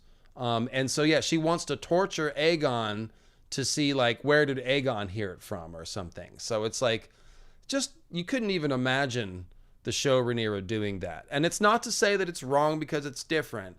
It's just like, wow, they really, really they defanged this character really hard. And I'm not sure what the point was. well, no changes are inherently bad. The changes, when they don't work, they're bad. When you lose immersion, that's really the only writing mistake that is unforgivable. When the audience thinks about the writing.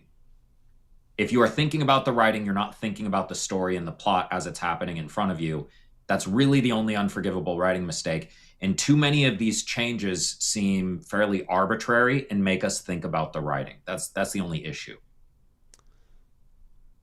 Yep, I agree with that. Immersion is the number one thing you're trying to sustain.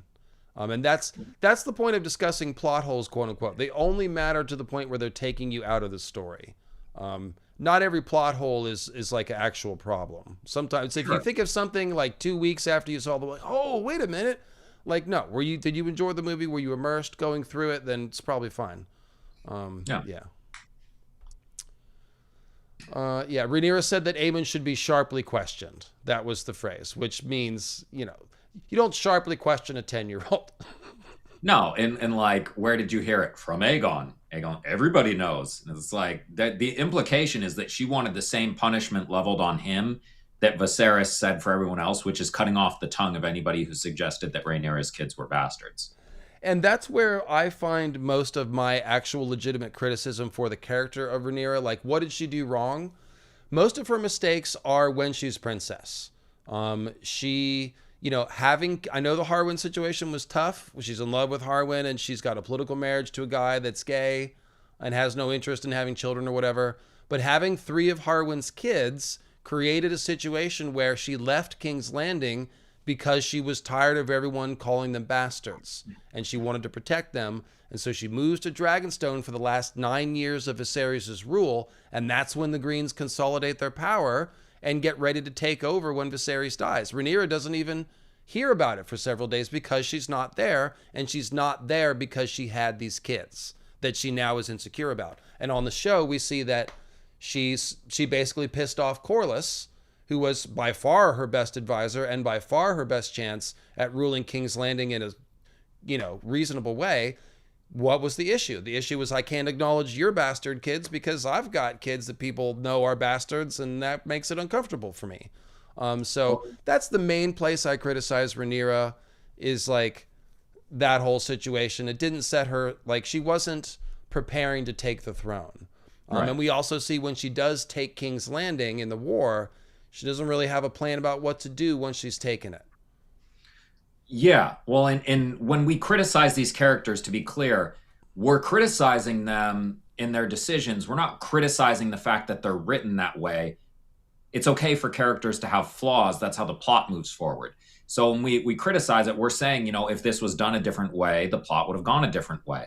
So for Rhaenyra, it's a lot like Ned. The fact that he was not connected to court, that he was isolated in the north, that he didn't prepare his kids for dealing with political issues or make political marriages or connections like he had, it left him uniquely unqualified to deal with the politics in Game of Thrones and King's Landing. And it left his kids unprepared to deal with it. Rhaenyra, living on Dragonstone, is similarly isolated. She assumes she'll become king as soon as Viserys dies. She doesn't fathom that they'll try to, take power and take advantage of the fact that she's on Dragonstone. And the fact that she's on Dragonstone and isolated from that kind of talk and doesn't have those allies is part of the reason it works. Yes, and Rhaenyra, it's more than just that too. Rhaenyra is consistently bad in books and the show at making friends, at consensus building allies, networking. She doesn't really do that, which leaves her open to Baela's criticism of like, oh, you just use people and then let them go. And it's like, well, I'm the queen. I'm being used by the throne. Like, everything I do is political, but it's important. Like, in politics, your relationships are everything. And Rhaenyra doesn't maintain her relationships.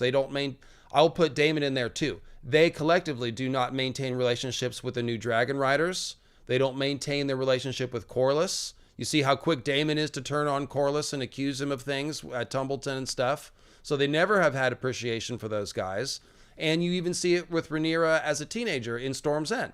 When they're having, the people are proposing and she just kind of walks out and it's like, well, who are all these people? And like, she should be making friends with all of these suitors, even if she doesn't pick them. She should be making them feel special, making friends, saying something polite, because when she's queen, she's going to need all these motherfuckers.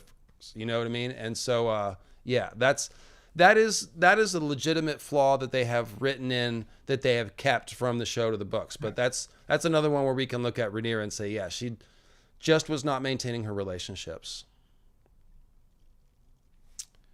Daemon also, he's not even trying. He doesn't care. He doesn't think he needs anyone. That makes the problem worse too, doesn't it? I will say that Daemon does a great job of maintaining relationships with his gold cloaks. He does have basically a loyal army inside of King's Landing, and it's a big part of how they're able to take King's Landing. It came off a little weird with him doing his solo warrior defeating the entire palace guard when they came in the show. Yeah. But in the books, it was like, yeah, our cloaks never turned. It was Daemon who gave us these cloaks. And that was a cold line, and it was good, and it made us understand that's the type of relationship he's capable of building. Fellow soldiers. He's not capable of building political relationships. That needed to be Rhaenyra's role. And we said it before, we'll say it again. This is also on Viserys. Viserys does not do enough to prepare Rhaenyra, whether you're talking show or books. She should have been made hand. She should have been given more responsibility. And on the show, at the point that Viserys is literally just rotting away, at some point he can abdicate the throne and set Rhaenyra up before he dies. And if he's trying to be the first king to hand off the throne to his daughter, then that might have been a good idea to do. That actually kind of rubbed me the wrong way in the show, just because it should have been very clear when they come to that dinner that Viserys is not long for this world. Going back to Dragonstone He had is, multiple holes in his face. yeah, going back to Dragonstone is a singularly terrible idea. For one, they reconciled and they used to be close. Like they were a close father and daughter.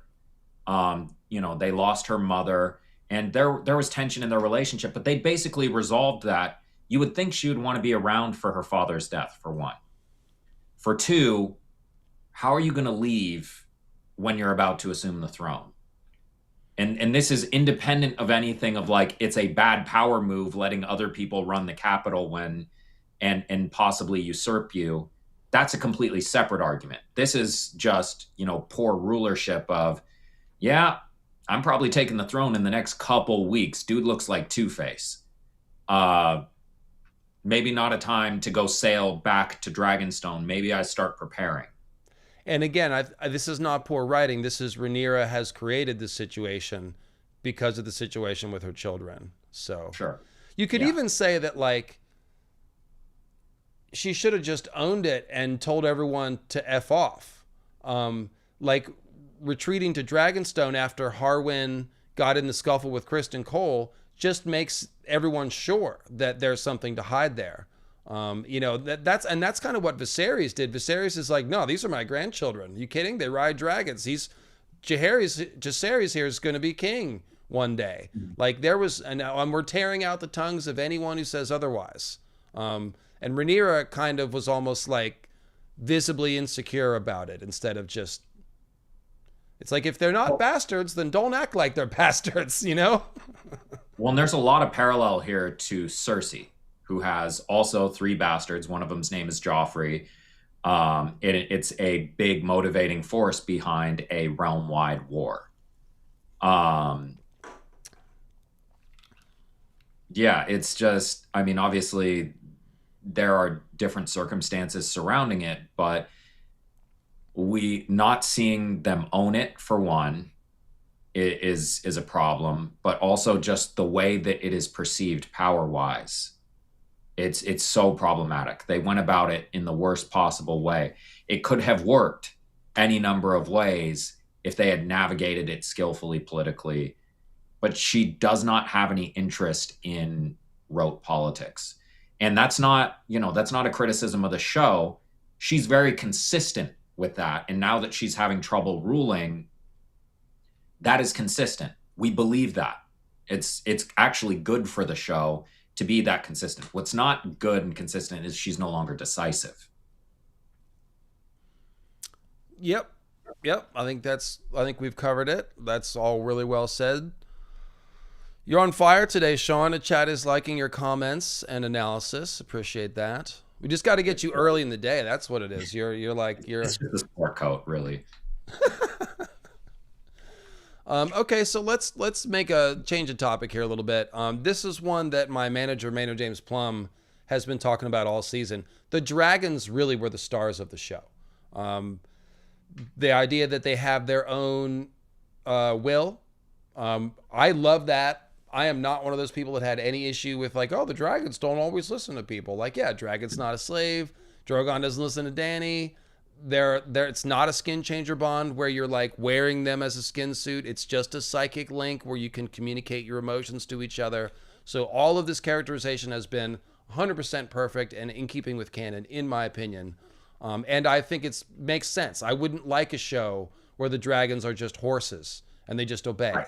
And that's that. Like, that sucks. This was way more interesting. They all have personalities.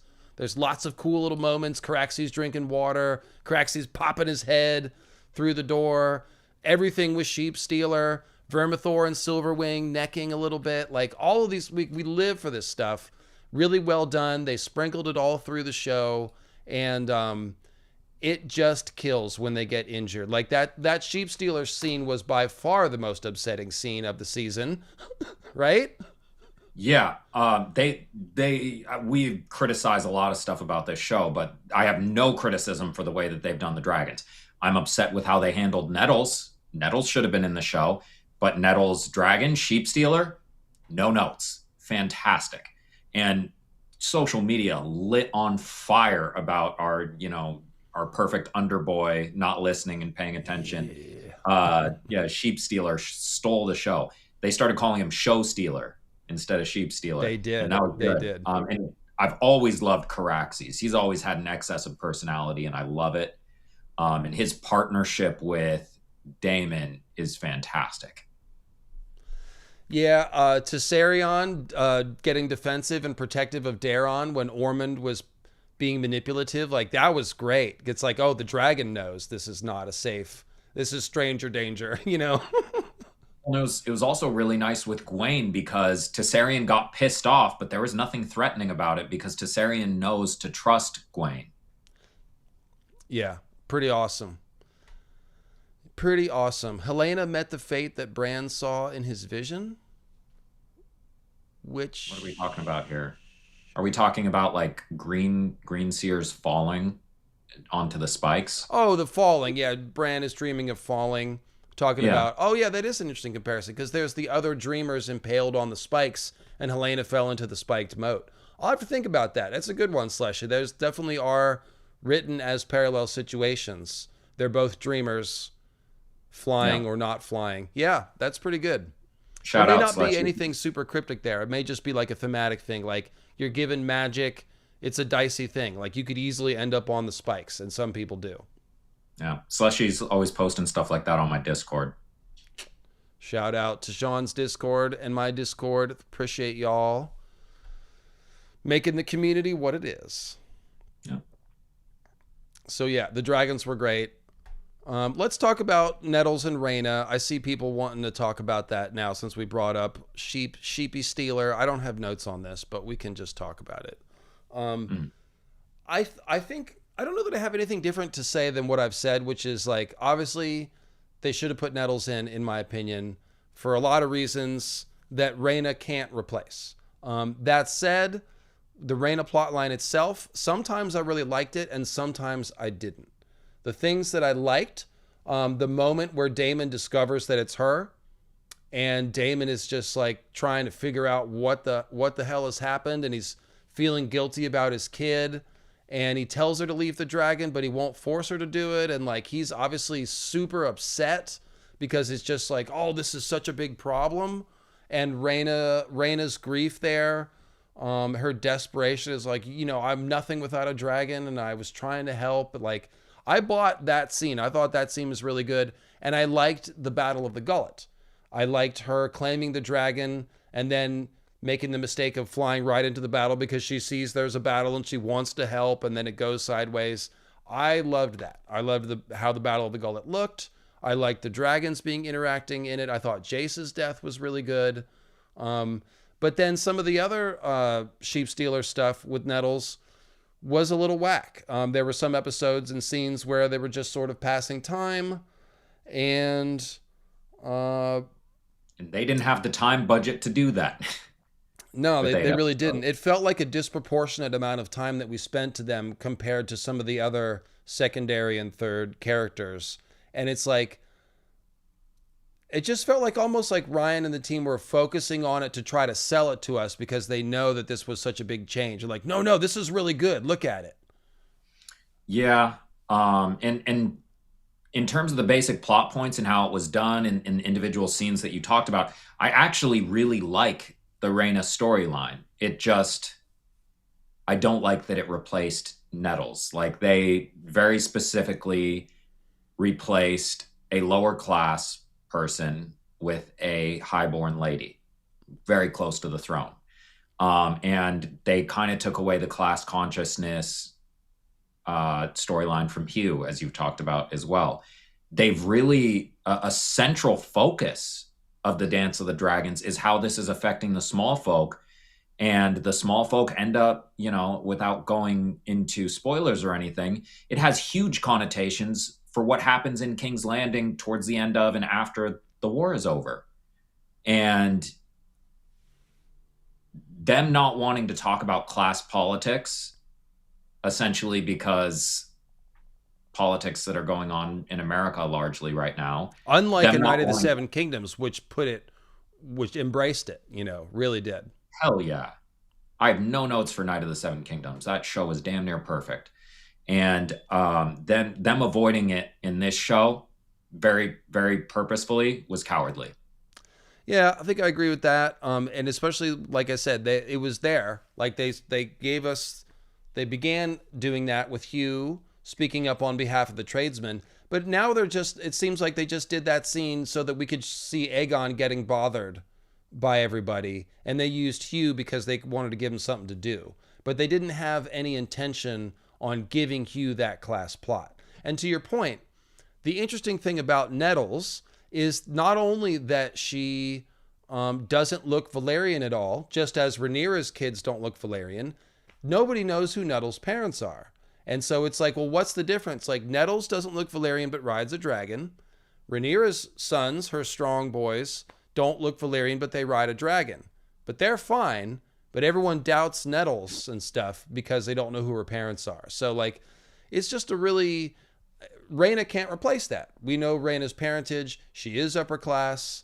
And there's also just a cool factor of some like borderline homeless person taming a dragon in an unusual way. Sheepstealer was vicious. Sheepstealer killed more people at the claiming of the seeds than anyone. And so, like, it's not just a matter of having the Valerian blood. Like, you got to get close to the dragon before it can even decide whether or not it wants to let you ride. So all that stuff was not really replaced and couldn't and like I thought they might have gone for it with Adam because Adam doesn't look Valerian, but we do know his paternity. So even then it's still different. Yeah. Yeah. Okay, so Rhaenyra's rat dinner. I want to know who wrote that episode because that scene was really good. It did touch on class politics and it did, critique the nobles for hoarding the food. Like that was really, really interesting and good. So I almost wonder like who wrote that episode. Well, and she decides that she can't live like that after a while, and so she goes on trying to catch Vagar, and she ends up back in the palace.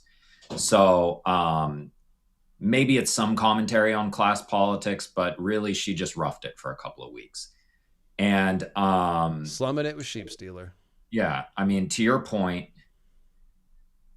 one of the really important things about Nettles is that she's also a really good parallel for Valyrians. Like her giving sheep to this sheep stealer dragon, like it's screaming Valyria because the Valyrians were supposed to have been sheep herders before they became dragon lords.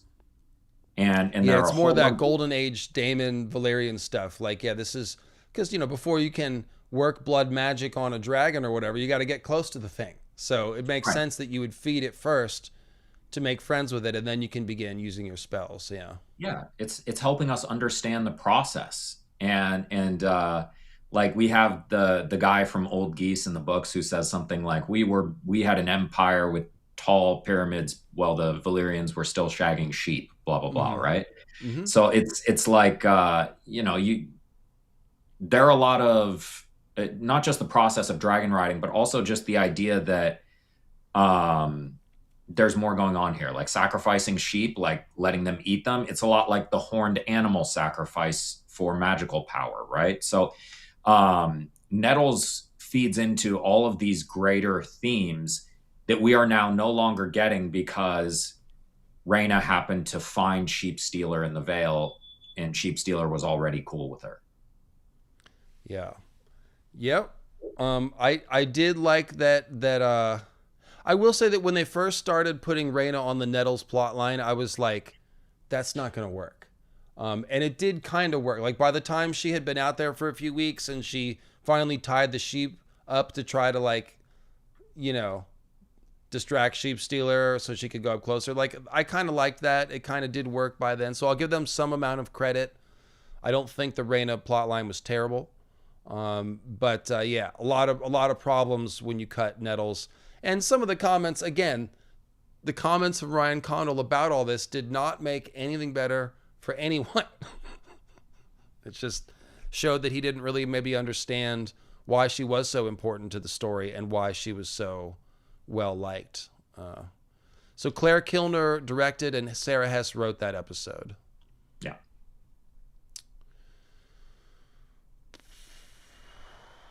She did feed him. She tied up the sheep in the very first scene, but then Sheep Stealer fed her. Yes, which was pretty cool. I liked that. Yeah. Sheep Stealer did nothing wrong in all of this. Let's be clear. So let's talk about Ulf the White. Okay, so first of all, Ulf the White, really entertaining, nice bit of comedy relief. The actor is very much in his element. You know, we've all had many giggles about the whole, hey, I need a couple pardons for my friends, you know, a manse and a tax exemption. And what have they done? Oh, a couple little things, you know, like that was a riot. Ulf is a riot. And we've also talked about the seriousness of the transgression. When Damon slaps him, knocks him down in Flea Bottom in front of the only people that basically Ulf cares about or considers friends or family or his community, let's say. And this is just another example of how Damon and Rhaenyra don't really maintain those They gave them dragons and then just assumed they'd follow orders because they're yelling at them. Like, that's literally what they did. But, well, I'll let you react to Ulf first, and then I'll make a point that I want to make about Dany. So I think this may be partially where you're going with this, but as far as like Damon and Rhaenyra, even if they're not doing a good job with, you know, keeping up relationships and political machinations, they understand the reins of power to a point. And they know that when they give a peasant a dragon, they've made them powerful. They knight them. They probably should have just made them lords. But they assume that these people that they've just given dragons to will understand that the dragon is the source of their power, that they now exist within, you know, the feudal hierarchy. They've moved up a bunch of places in it. But in order for the feudal hierarchy to remain and for them to maintain their power, there has to be some amount of cooperation with the other people in that power structure, and essentially a hierarchy. They don't understand that. Ulf is not educated. He does not understand the feudal system. What he understands is that he got a dragon. That's cool. Now he can burn stuff. He's respected. People, you know, listen to what he says. And the people who gave him the dragon are kicking him in the town square and beating on him and telling him he's an idiot and refusing to help him with things. The people that are supposed to be, you know, that gave him this gift and he, you know, is wanting to think of fondly, are mistreating him pretty plainly, and that's all he sees because he doesn't have these, you know, this complex education that they would have had. And so he goes to the other side and they do the same thing. Ormond is kicking him across the street and calling him Ulf the Sot and beating on him. And so does he have, you know, some complex strategic plan? No, he burns everyone. But that makes sense for his character. It's very good writing. Yeah, so we'll get to Dany in a second, but let me harp on what you just said. I really like how they set this up, okay? Because we knew that Ormond was full of BS when he's like, oh, well, I appreciate you. I'd never do that. So, like, to see him do the same thing, slap him down in the street, when it was well set up, literally finding him in a privy, when his whole plan depends on Ulf. Like, you understood why Ormond was that mad. You would have been that mad in his position too. But you also understand that once he's been chastised publicly by Ormond, it's inescapable that Ulf's going to be like, oh, these High Lords are all the same. They don't give a crap about me. Well, see, do I have a dragon? Yes, I do. So, and then he basically just did the meme. He said, F you, F you, F you, you're cool, F you. And he burned everybody, you know? So I thought that made a lot of sense for his character. Ulf has never been empathetic. He has never looked out for anyone but himself. Everything he's doing, he's constantly leveraging and trying to get a free drink or trying to get something. He wants a castle. He wants this. He's not thinking about responsibility or anyone else's needs. He doesn't have anyone that he's looking after. And so it makes sense that he would snap and just be like, well, fuck all these people. I'm just going to, like, you know, burn some folks. So the point I want to make is like, that's quasi believable for Ulf. How is it that they expect us to believe, and I'm talking about the show ending, that Daenerys, even given that the show made her a lot more bloodthirsty and violent than the book character, even given that, how is anyone going to think that Ulf and Dany are going to do the same thing? Burn civilians with their dragons because they snapped. Like, when has Ulf ever put himself on the line for anyone? Dany's doing it the whole story. Again, even in the show version of Dany, she sticks her neck out for the Dothraki or the Lazarene prisoners of war before she ever has the dragons. Then when she has the dragons, she's using them to launch a slave rebellion, talking about, I know what it's like to be sold. Why do the gods make kings and queens if not to protect people? She's worried about how the Dothraki will act in Westeros. She's worried about the dragons causing collateral damage in Westeros. She gets to Westeros and then takes her whole army north to save the freaking world. And then after winning the Battle of King's Landing, basically having it sewn up, she just flips and roasts thousands of people. It's the worst thing ever. And even the people that say like it wasn't set up well enough, the point I want to make is that Ulf was never somebody that cared about other people. Dany has repeatedly shown that she is willing to risk everything that she has in order to protect other people. And I just don't think it's believable to have that be like, oh, well, if we just set it up right, someone's going to flip and become the kind of person that's going to mass murder civilians. And so once we saw Ulf doing that, I'm like, okay, this really puts a point on it. You know, how are we supposed to think that Ulf and Dany are going to lead to the same place when they have nothing in common as characters? They're not.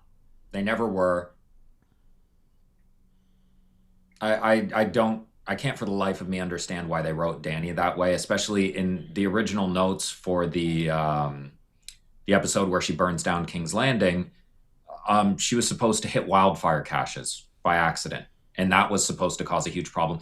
And that makes sense. She accidentally commits sort of an atrocity. Maybe she gets blamed for it. That storyline makes sense. Dany completely changing character over the course of 2.5 episodes to become Mad Queen does not make sense. It's and like you said, the worst part of it, Sean, if I could just interrupt real quick, she looks at the Red Keep. Maybe I should fly there with my dragon. Nope, just gonna burn some civilians for the heck of it. Like, no, press on with your objective. Go burn Cersei. It's like you've done a ton of different live streams dealing with it. You know, justice for Dany, and this was not her character. And you're right, that's not her character. That's a very polite way of saying that I tend to repeat myself about this. I appreciate that. Oh no, I'm just saying you've been very consistent, and I agree with you. But Ulf is he is a different kind of trauma response. Like, he's been through it.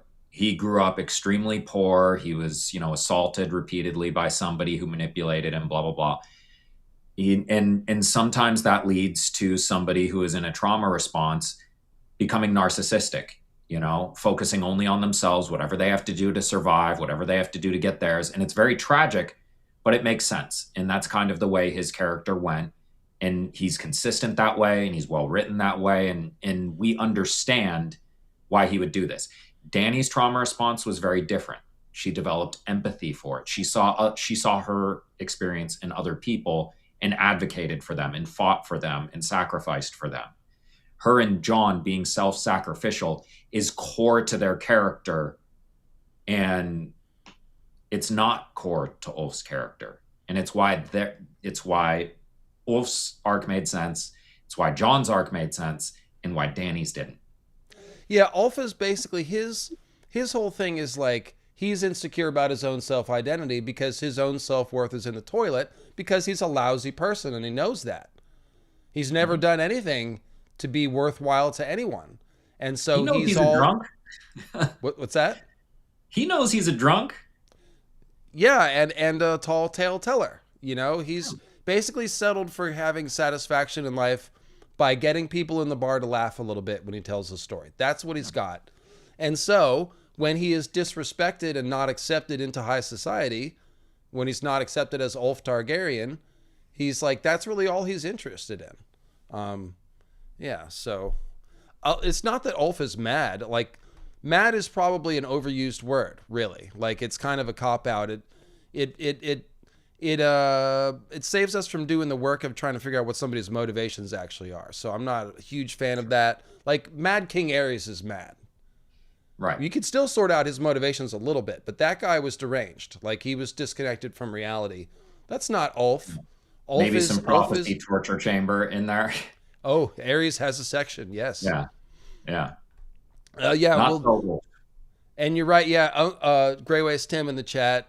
Ulf is probably still kind of drunk from the night before there.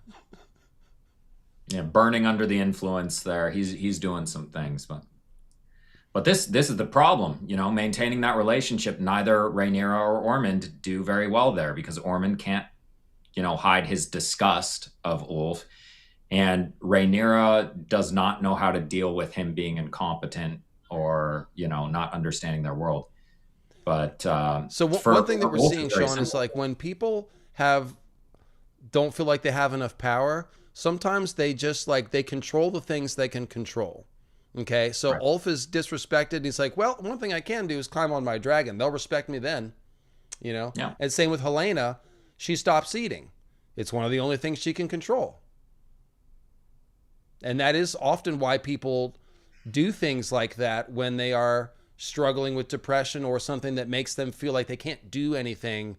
They will inflict harm sometimes because it's the only thing they can do. Or somebody that's being manipulated and controlled. Daron increasingly becoming desperate. Like, if he had done something desperate, it would have been that same thing. He just didn't feel like he had any power. That's why I give Daron a lot of credit. He hung tight until he saw a good chance to pull the rug out from Ormond and almost, managed to prevent that battle from happening. Well, and he was willing. He's like, how can I expect these people to die here, so that I can, do nothing and blah, blah, blah. He's getting in that heroic, self-sacrificial line of thinking. Mm-hmm. You got to love Daron. But Ulf does not understand the world that he has been placed into very recently.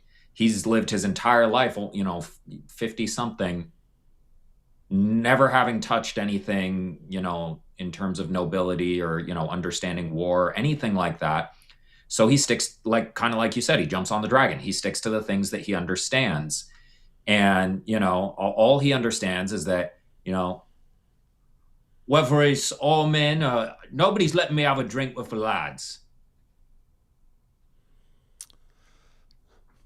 Yeah, why not maybe have some of the lads, bring the lads into the Red Keep or something? I don't know. But that wasn't really the issue, is not letting him have a drink. It's not giving him any respect. Yeah. And that's maybe the vehicle for it, but them mistreating him on both sides is really the problem. Addicts can blame others. Yeah, Ulf is not one to take much responsibility, is he? No, and when we're criticizing the way that people treat him, we're criticizing that as a strategic misfire. Like, when you mistreat him, he might do something damaging to you because he doesn't think in the way that these High Lords think. It's not to say that he is absolved of responsibility or a good person in bad circumstances. He's a drunk loser. Gem Flying is saying it's a tragedy that Kermit, Oscar, and Ben, Bloody Ben Blackwood, who are called the lads, didn't get it there in time to give Ulf his drink with the lads. Yeah, maybe they should have sent Ulf and Silverwing out with the army so he could get his drinking in and still do something. But, so do you think the betrayal hit as hard as it did in the books? It hit differently. I think it landed well. Ulf's turn was really well done. Hugh, like I said, Hugh, you don't even remember he was there. And Ryan had to tell us that he's betrayed Rhaenyra. I guess, I think some of the Hugh stuff is being put over until next season. We'll probably call spoilers here in a second, so we can talk about Second Tumbleton and where that might be going. So it is still possible that we'll get some good Hugh stuff next season. It's in 2 years. But they definitely shortchanged it for this season. No. Hugh In the didn't. chat. Ulf didn't need a dragon. He needed rehab. Yeah, when you look at it that way, Yeah. well, like I said, they did not screen for people when Rhaenyra was doing her little dragon project. It was like, okay, all y'all get in there and let Vermithor sort it out, and whoever he picks is who he picks. We assume that, whoever it is, this, giant jump in power, that they'll be grateful enough to just do whatever we say. And that personality defects won't have anything to do with it. I need to go to the bathroom real quick. Yeah, I was about to call that too, actually, but I'll wait for you to get back and then we'll do a swappy swap. So Grey Waste Tim, I see you're in the chat. Do you have anything funny to say about this season that you would like me to repeat out loud? I'm here for you, if so. I've been alcohol free for 24 years. Congratulations. My Ulf days are over. There you go. It's possible. Watch Tim's newest video. Oh yeah, he did a Westeros be like for Hot Dragon. That's true. He's probably got some banger jokes in there. Shout out to Grey Waste Tim. And by the way, I just want to thank you guys for riding with us all season on the after show, setting in PayPals. I do divide those up amongst my guests. I didn't hoard all that, so you supported all of us, and hopefully you went and subscribed to Girl Nettles and Estella Graves and Here with 1,000 Voices and Grey Waste Tim. So appreciate y'all. A couple of these comments in the Discord said things. I clipped them out because I was too embarrassed to just like read the praise, but a lot of y'all were like, oh, the post-game streams were the most fun part of the season. I would say it was for me for sure. So happy to be here with you guys. I do like the energy of the post-game show. Everyone's like maximum excited about the show and hasn't had enough time to pick it apart.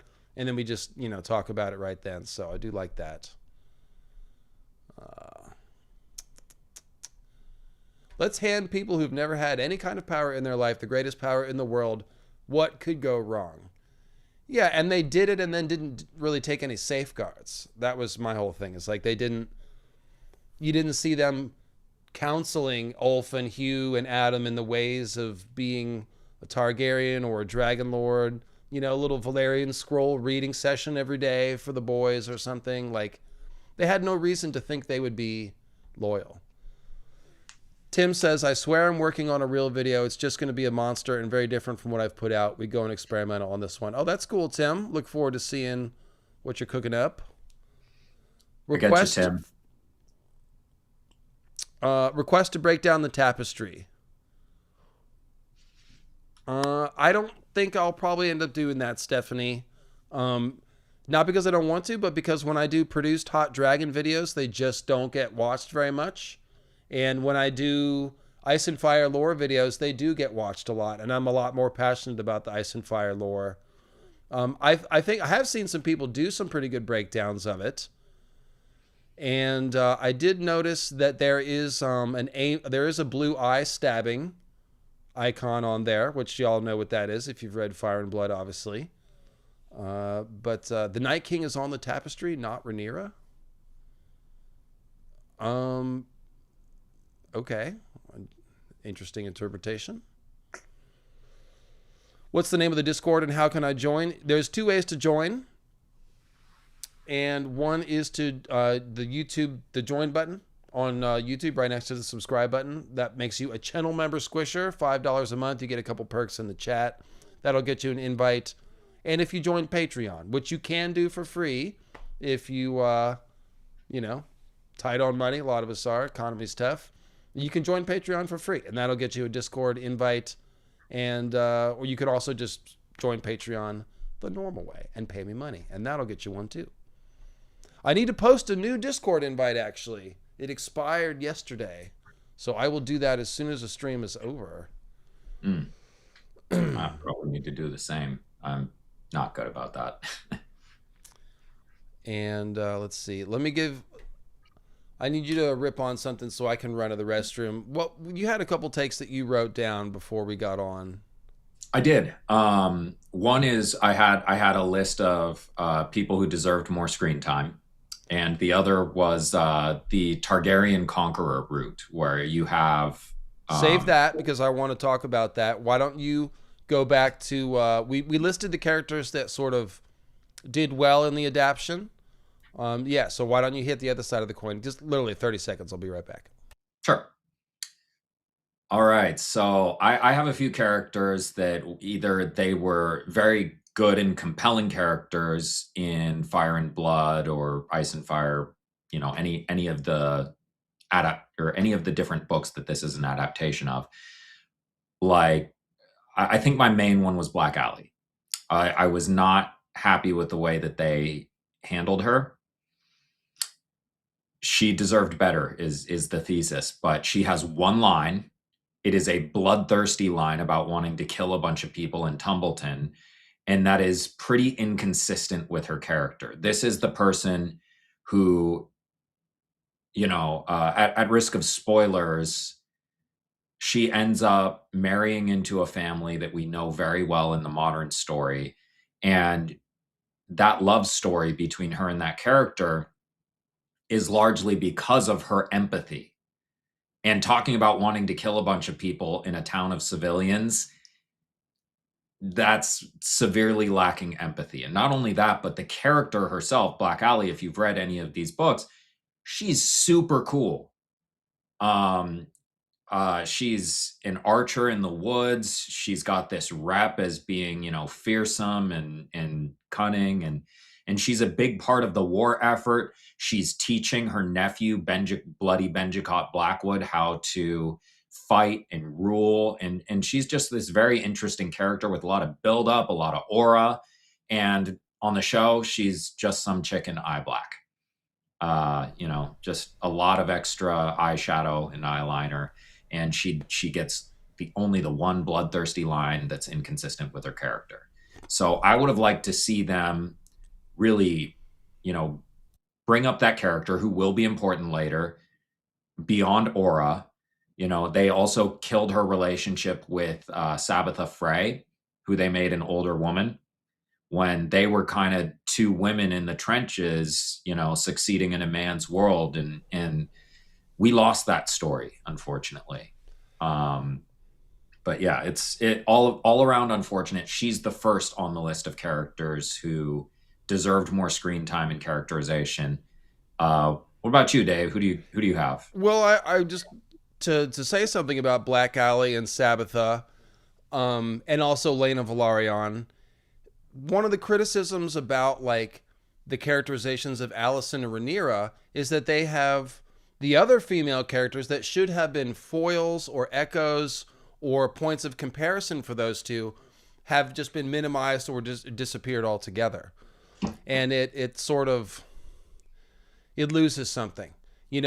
When you're reading that part, it's not the main part of the battle, but Sabbatha Frey and Black Alley running around the Riverlands and just mopping up like that. Like, it's really cool. It's just really cool Yeah. and fun. And they, 8 episodes, I guess, but it's just an example of how the side characters get cut down to the point where they're just kind of scenery and they're not really characters, quote unquote. Like, we don't need a whole Riverlands soap opera, Right. but like they gave us a little bit with Oscar Tully, and we liked that.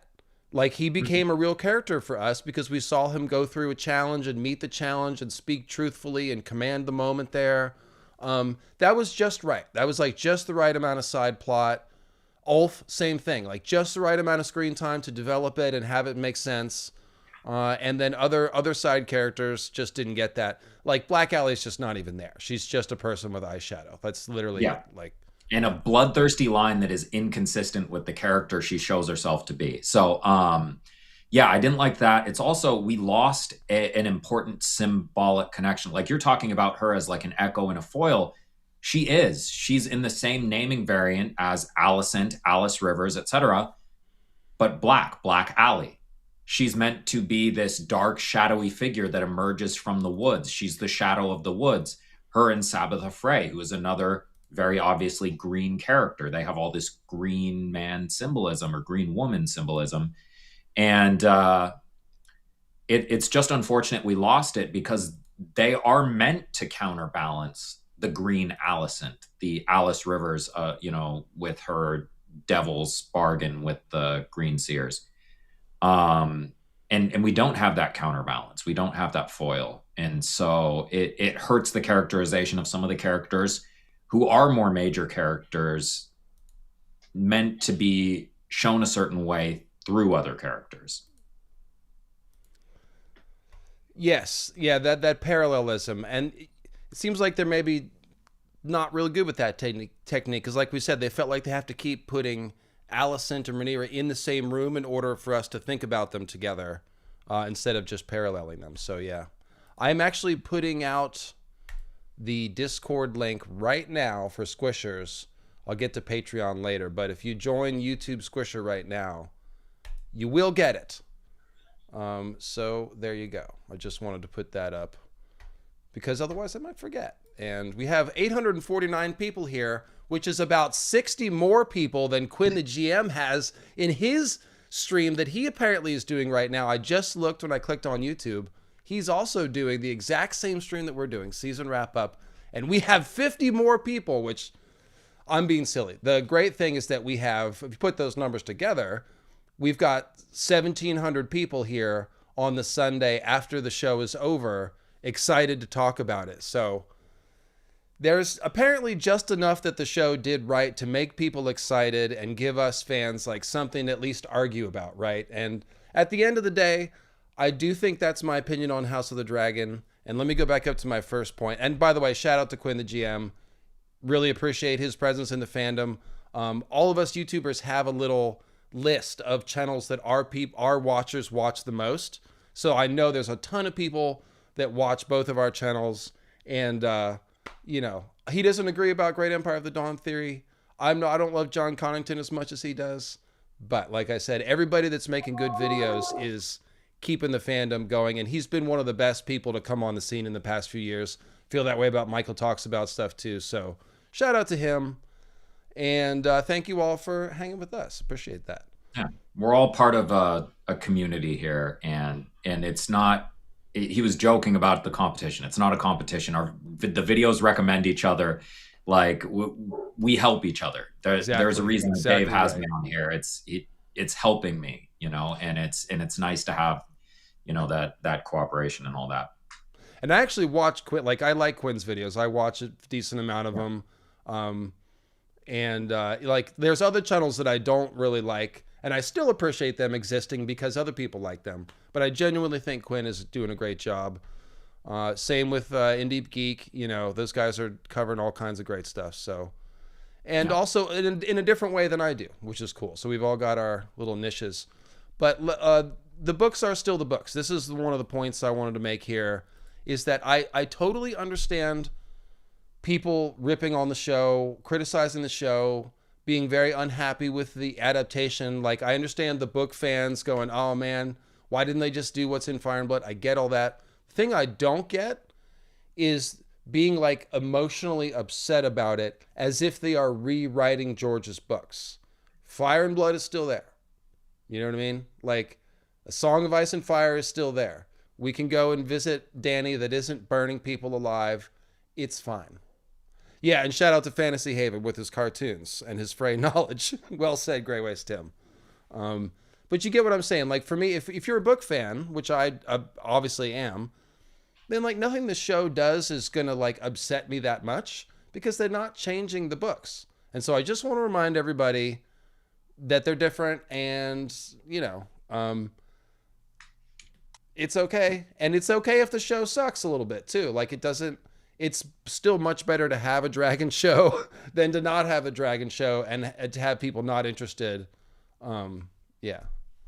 Yeah, I think that's the kind of thought trap that people fall into, is like they look at it as, this could have been such a better show if they had done this, this, and this. And it's like, well, one, it is hard to make a show, but two, that show that you're talking about doesn't exist. This one does, and it's the only one we're going to get of this specific adaptation. So you can either enjoy aspects of it and have a good time watching it, or you don't have to watch it, because the other option wasn't some better show that doesn't exist. The other option was nothing. Right. Yeah. And so that's not to say don't complain. It's just say keep that context in mind. That's all. Yeah, I mean, we spent 2/3 of this stream critiquing, but We're not critiquing from a place of like burn it down. Yeah, I don't feel that way. Um, and also the other thing I don't like. It was kind of upsetting to see them, screw up Danny's ending. Obviously, I was upset by that. I still have energy for it. But like those are the main characters in the books. We're really attached to them. You can't tell me that anybody gave a crap about Rhaenyra or Alicent or any of these people right after they read Fire and Blood. Like it was a history book. We've become No. attached to these characters over time, but like Well, I we just we I don't became know. attached Like to it just them it's not Danny and because of the John. show. So Yeah, what's we that? became attached to them because of the show, Yeah. not because of Fire and Blood, the history book. So, and any attachment of how you don't like the way that it is done, it's entirely the show. Like Danny, they had book Danny in the show for a long time, and then they made a completely different character. For the That most is, part, yeah. They were changing things even back in season 2 with her. Like when she threatened to burn down Karth instead of being invited in. That was a good example. Effet says GOT wasn't faithful from the very beginning and readers loved it. Well, I was there. I would have to disagree. Our book readers, we were complaining starting season 2 with the Beyond the Wall plot with not Mance Rayder, Corrin Half Hand and Ygritte. That was screwed up pretty bad. And we were complaining from then. I still think that most people agree the first 4 seasons are pretty damn good and set the tone by which everything is judged by. And in the first 4 seasons, they used a lot of book dialogue and mostly followed the book arc. It is after season 5 that things really went downhill. For again, if I'm speaking for us book fans, I think this is how we feel. So, I do think that most fans want to like the show, and I don't think that people are freaking out every time something is different. Like I loved the Hard Home episode. That was like the best. The one good thing of season 5 was the Hard Home episode. It was totally different than the books. I loved Danny burning the cows in Vaste Dothrak. We haven't even gotten that far. right. So it's. I think some characters are different than the books, and even Martin said, "Oh, like I really liked the Wildling Osha on the TV show better than my own," and that made me expand the parts for her going forward. I think House of the Dragon was hitting that standard in season 1. Season 1 Right. House of the Dragon felt like early season Game of Thrones, and season 2 and 3 I feel like it's more like there's a few moments that are great, and the rest of it is like kind of okay or a little confusing. Well, and we don't need the adaptation to be line for line, scene for scene, the same as the book. It can't be. The book is too big. You cannot have every scene in the book in the show. You have to make changes because this is no longer written in page. We don't get internal monologue. There are going to be changes, book to show, no matter what. And in the early seasons of Game of Thrones, they were not immune to those changes, but they were largely done to make it make sense in a different medium, or they were done well. Like that one scene is usually my example of Robert and Cersei talking over wine that was Sure. not in the book, and it No. was fantastic. Fantastic. And the scene was true to both of their characters. Mm-hmm. It gave them good characterization. It made you understand the way they make decisions. It was brilliant. It was a very well done scene, and George loved it. So it's not about like, hey, no changes, or hey, we don't critique anything, or hey, it has to be perfect. The show was excellent for 3 to 4 seasons. The show was fantastic. Season 1 of House of the Dragon was fantastic, despite changes like Rhaenyra is now, or Alicent is now Rhaenyra's BFF, and they're the same age. We It was weren't just more complaining. serious and more intense and gripping the first season, Right. and it felt like diving back into the Ice and Fire world. That's Right. that's what I felt like. Well, and we weren't complaining in season 1. We recognized that it was a change. We have not spent this whole time complaining about it, and The even only now, complaint is we wanted 2 more episodes for the time skip so that Laenor and Harwin didn't get like scrunched down. That's basically it. Yeah. I love Harwin was one of my characters. I was really sad to see go. Him and like Simon Strong and Helena. They got like 1 episode. Yeah. Yeah. Somebody said, I really liked when Rhaenyra cried in every episode. We already talked about that. I don't know if she cried in every episode, but yeah. I don't have a problem with her crying so much as I have a problem with her crying and then acting impotently because I feel like she was a more assertive, stronger character. It's okay to be emotional, but So, she was a stronger person before she got lost in that. And maybe some of that's trauma, but yeah, it and this is just what I mean by the gender bias thing. Like, oh, being emotional means being womanly and weak, and men are just tough. Like, that's bullshit. Like, that's gender essentialism. It's crap. I don't like it. A lot of people are bringing up Mikhail Sapochnik's departure. yes. I don't know enough about who was responsible for what parts of the previous show to know, but a lot of you do feel that way, so I want to acknowledge that sentiment. I am not a Miguel Sapochnik lover simply because he has gone on extensively supporting the Mad Queen Dany ending and how great it is, and that is hard for me to listen to.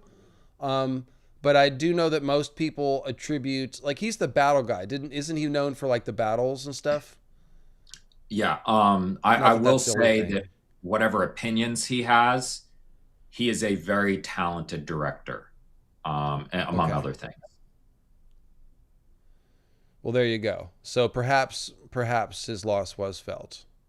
Well, and I also don't know enough about like, I really none of us know enough about how involved he was in the storyline and if he quit out of like some sort of protest for what Ryan Condal was doing. That's what some of the internet is saying, but it doesn't seem to be based on a ton of solid information. I remember hearing that he wanted to get like his wife kind of like a nepotism position and they weren't down with that or something like that. I don't know anything about that, but Yeah, who yeah, I knows? won't. Who knows? Never fun when the public is talking about your drama and they have no idea what really happened. So leave Yeah, it it's at that. unfortunate. But he definitely, a lot of people do think, yeah, maybe that made a difference. Could have been that he was a little more tuned into the book as like the book, A Song of Ice and Fire aesthetic, and that's a little bit what it was missing for me. Um, I remember being so excited about that when I saw the premiere. I'd just been like, wow, this feels like we're really back in Westeros now. Yeah, and during the height of Targaryen rule, where we're really seeing how this house like they have already conquered. This is their seven kingdoms and really flexing their power. That was really interesting to see that before it all turned into war and fire really. And just to highlight some different opinions here from Dino Stompa, as someone who is not a fan of Fire and Blood, I think Ryan Condal is doing a great job considering the source material is lackluster. I hope he does more fantasy shows in the future. Um, I don't hate that take. I wouldn't use the word lackluster, obviously, but like it's a sketchy history book that doesn't have real characters. It doesn't have a narrative. It doesn't have POVs. It has hardly any dialogue. Um, so I do think it's fair to remember that like if anyone were to try to make an adaptation of this show, like you're gonna have to fill in a lot of blanks. And yes, it's kind of dry. Riverless So Fae. I agree to a point that adapting a history book is, I mean, you don't get any human drama in it. You don't get what was actually maybe happening. And George left a lot of things intentionally vague or unconfirmed for that reason. So if you want to fill in those blanks, I think it was a mistake for him to abandon the partnership with George. I can't imagine it's easy to work with George, but he's also somebody who has decades upon decades of experience in television, and he wrote the damn book. So, And he did sell his stories to HBO, knowing that they were going to make TV show versions of them that would be different and probably cause him consternation. Yes, I kind of feel like the same way I feel about the dance. I'm like, does it really matter whose fault it was? Like, y'all were supposed to work it out and you didn't, and you made a war out of it. And it's kind of like that with George and Ryan. We can't know what the sequence of events in here and who's being slightly unreasonable and who's not, but probably they should have figured out a way to work it out behind the scenes and they didn't, and that sucks. So I don't know if some people think that some of the stuff Ryan was doing was maybe taking into account some of George's criticisms. But it's hard to say. We can't know until George makes another blog post or somebody says something. So, Well, and he doesn't want to completely destroy his relationship with HBO, so he's always so cryptic about his criticisms. But well, he signed up with the partnership, so he has. I mean, yeah, they're business partners. You know, yeah, yeah. it's not that he sold his shows. I mean, he did, but he entered into a working relationship with them. Is probably another way to say it. So, and it's not easy to make anything this big. So the criticism goes to everybody. George is not immune to this criticism either. no, But he's not.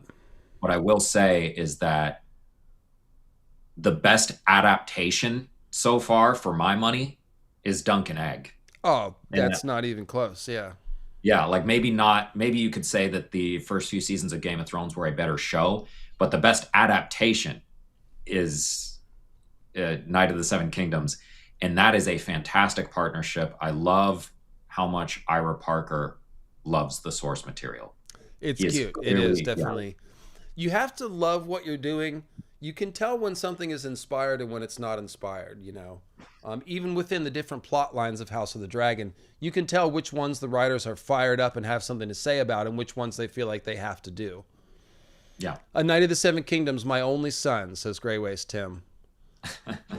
I saw an interview with the actress who is playing Rohan Weber next year, and I'm very excited. She looks really cool. She sounds cool. She sounds like she's read up and understands the character and is very excited about portraying her. So we're going to get a good Rohan Weber.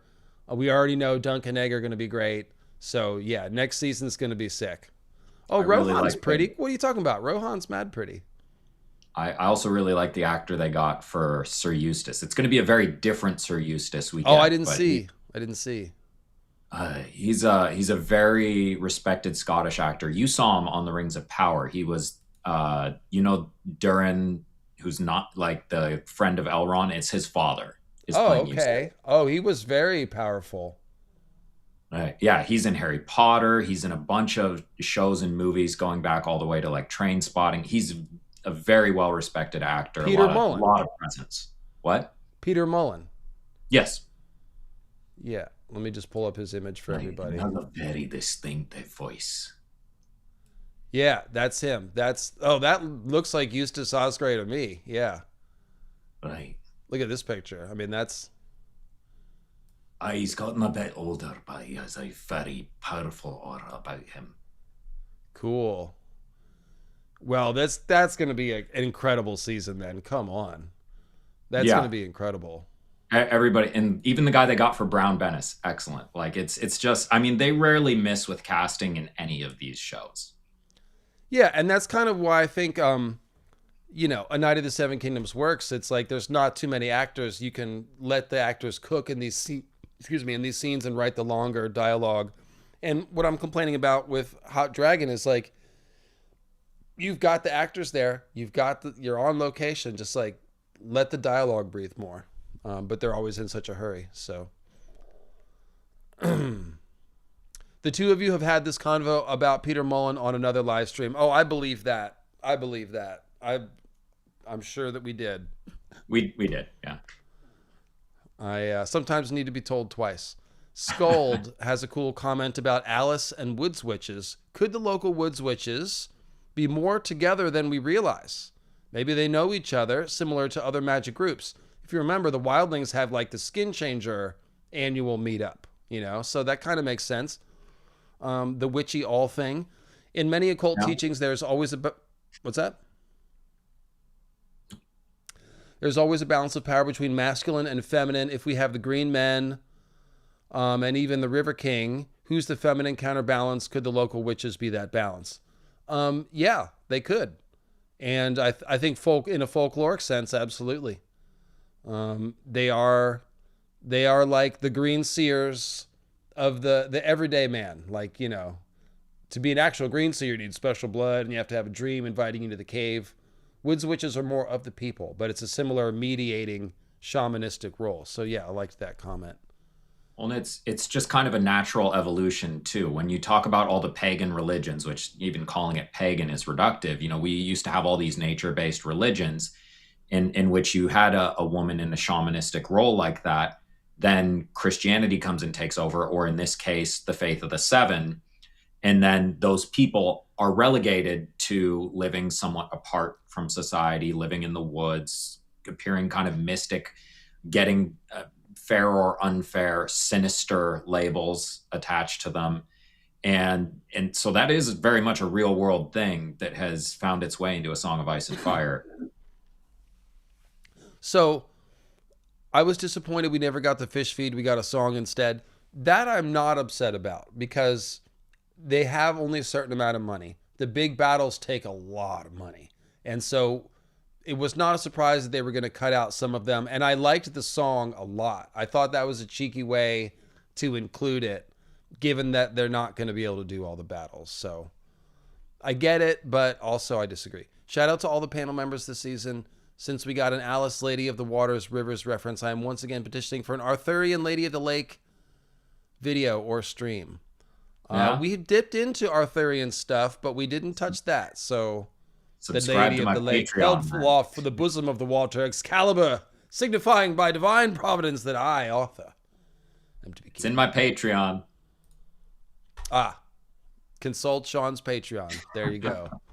But we should get into it. Well, season's over. We've got time to do all kinds of stuff on Westeros Talk. Yeah. If we aren't trying to follow the books anymore, can we at least get a freaking kaiju battle between Rhaegar and Vermithor? No, we might get cannibal next year. They said we're getting new dragons next year, which can kind of only mean the cannibal. So maybe we will get some kaiju action. But yeah, I hear you. I hear you. And in fact, let's do a super chat check because I know I missed some. Cheers, guys. Love the amount of research that goes into all these videos. Oh, yes. Quite welcome. I enjoyed a lot of how Rhaenyra's arc this season was similar to Dany struggling for Meereen. It's great watching it along with the streams. Well, George is consistent about that. That's actually not a gender thing. It's hard to rule the world. Everybody that gets in charge of stuff like Jon, Robb, it's hard. Stannis is struggling. Robert is struggling. It's difficult. Yeah. It's a very early on quote that kind of sets the tone for that. Is when Ned and Robert are coming south, and it's book and show, saying, winning the throne was a lot easier than sitting on it, or something like that. Where it's like, yeah, fighting and conquering and getting this throne was cool. I enjoyed that part, but now having to deal with it sucks.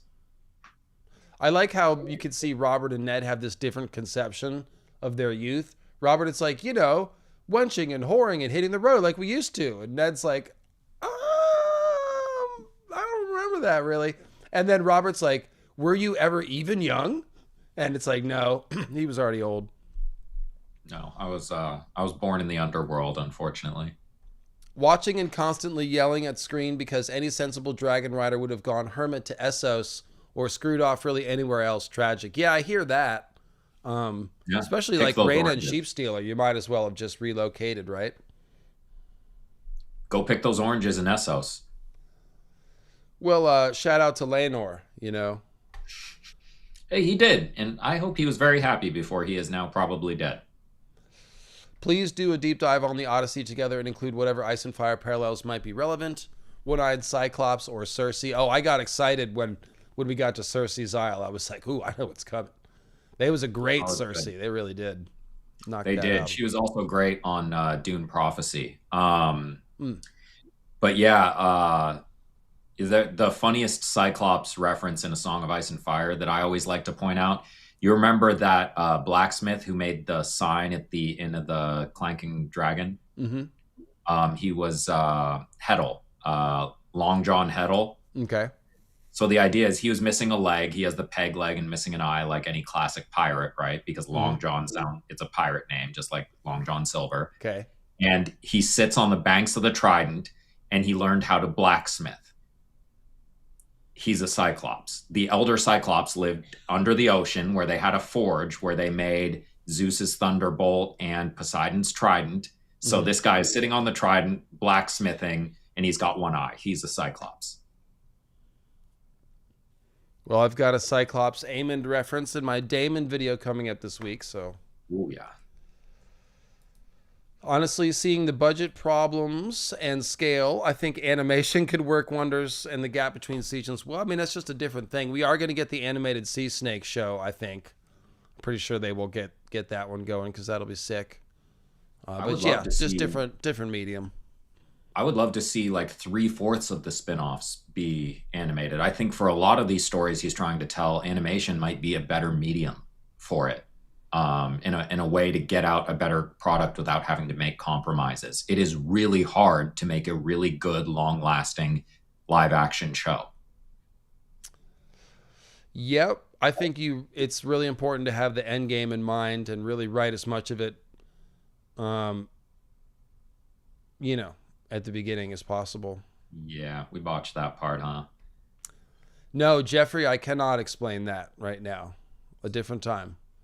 Um, let's see. Smoke says, part of me was sad to lose little Maylor getting ripped apart, but also not going to lie, after the other lad getting got, I'm also okay with it. Exactly. Do we really need that?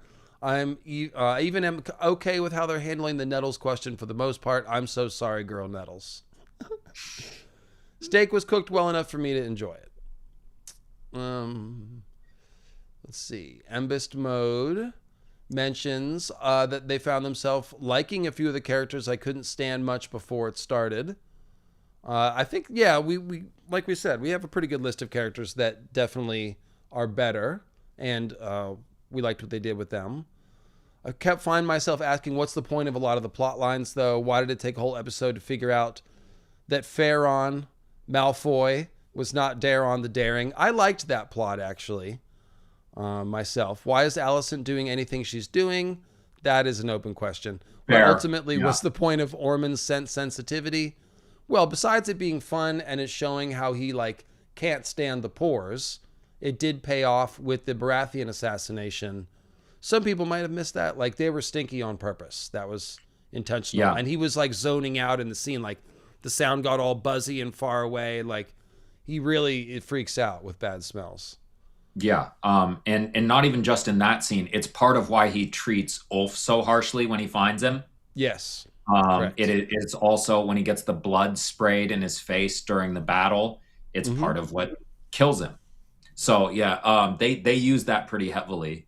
I wouldn't say it was an abandoned plot line or detail. My favorite one was when he had the tray and he had his whole dab rig out there and he was messing with it. Like, that gave me a lot of happiness. Yeah, I'm mostly pretty happy with how they handled Ormond Hightower. I think it was very well done, especially his hypocrisy and anti-dragon stuff, which becomes even funnier if we ever get anything Great Empire of the Dawn and prove that the Hightowers are dragon people descended. Yeah, watch the proof is in my video. That's or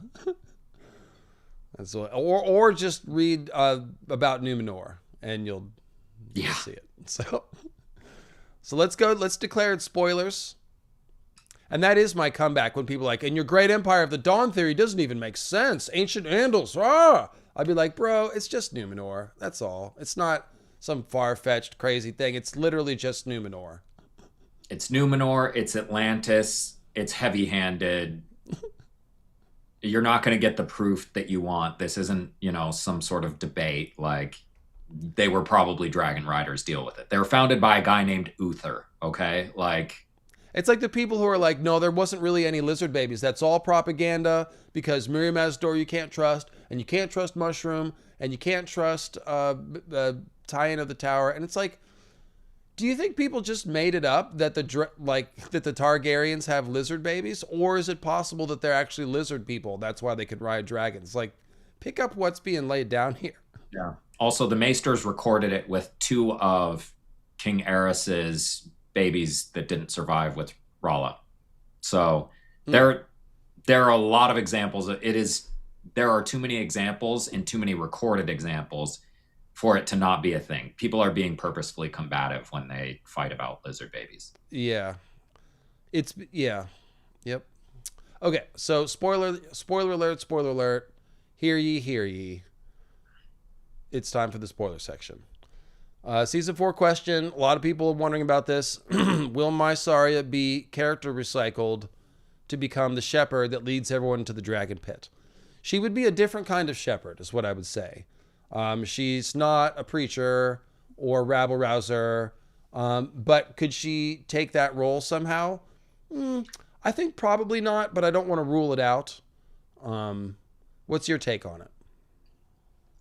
So I have thought about this because somebody brought it up last week as well. Mm-hmm. Um, a big part of, I'm always about the symbolism, right? So a big part of the symbolism to do with this preacher guy is about him being a shepherd with a flock and doing Faith of the Seven stuff, and it's all very other coded, which is not necessarily a bad fit for Mazaria, the White Worm. Like having a White Worm ice dragon figure as the leader of the others makes a certain amount of sense.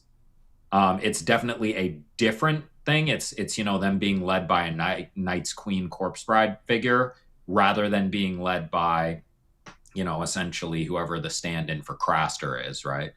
But it's a similar idea. I think it could work. I'm not sure that's what they're going to do. I suspect there will be a reckoning that has a lot more to do with the faith, especially after the Pope slaying. Yes, that's what I think. And I also think Mysaria has just been a behind the scenes operator the whole time, so it doesn't fit for her to become a preacher, essentially. Someone leading the mob. That's not her. No one could make out her accent anyway. It wouldn't work well. No, wouldn't be trusted either. Thank you, Animalytical. And yes, it is spoiler time, so this is your chance to not hear about. So let's see. A follow-up comment on this topic.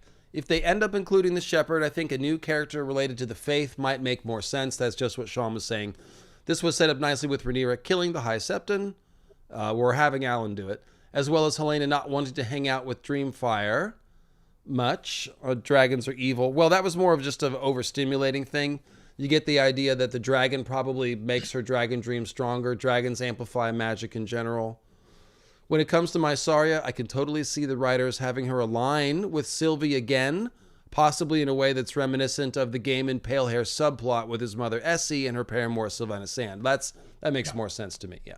Yeah, that would be, I think, probably the best way they could go about it. I also want to emphasize that Alan is a green dragon figure, and he's from the Alice name variant tree with his name ALY spelled ALYN. So him stabbing the Pope has some serious implications, and him being anti-faith, Valyrian. I mean, he's playing towards the same. Yeah, I just don't think you can use the book symbolism framework to figure out what the show is doing. No, you can't. But I would like to think that there was more going on there, just because that makes him a good foil to Alicent, but that's not what's happening. The foil book wise, it's really just it's not narrative level. Salome asks, where are we going with Adam, Alan, and Bela? Well, ultimately, we know that Alan and Bela get married. So that's where that's going. How can they wrap up Ray Nettle's arc? Are we just going to... Okay, one at a time. So that's a good question. Will she reunite with Sheepstealer? Will they go back for, Daemon and Ray Nettles hunting Aemon? You could see that as a Rhaena trying to redeem herself or atone. I think that probably makes the most sense. But they could also let Sheepstealer go, and so that she can do the mourning plot line by the end of the story. But I don't think we'll get mourning at all, frankly. Let's do a poll on that. Do we think that... Oh, we did this already. We did not accept a poll. Do we think Sheepstealer's coming back? We're consistent. Yeah, I don't think... I think Rhaena is probably going to follow Nettle's storyline and become, she'd go off with Sheepstealer maybe in the Vale and just kind of live her life. I don't think we're going to see her. It may actually just be nothing, because they've kind of been pushing this storyline of she's broken and traumatized. So I don't think we get the book version of Reyna at all. We don't get mourning, like you said. And I don't think we get her taking part in the plot, like conspiring to have Aegon the Third marry Jaehaera Velaryon. I don't think we get anything of her, involved in those things. I just think they kind of discard her, like Nettles was kind of discarded. My main feeling is that I'm nervous. If they bring Sheepstealer back, it's going to be to kill Sheepstealer, and I don't want to see that. So hard to say. Like, if they're going to do the morning thing, they need to get rid of Sheepstealer, but I don't know that they really need to do the morning thing. It's because they're not going to go into whole. They're not going to give us that dynamic of Aegon the Third and Maiden's Day Fair and all that stuff. They're not. Like, the most we'll get is somebody sticking a crown on Aegon the Third, like, as the show ends. Yeah, yeah. Which is, probably where it should end. Like, we don't need a show after all these climactic dragon battles and these, all the story arcs of our main characters ending. We don't then need a show about a little kid trying to rule and the politics of people trying to take advantage of it. That's just not interesting TV.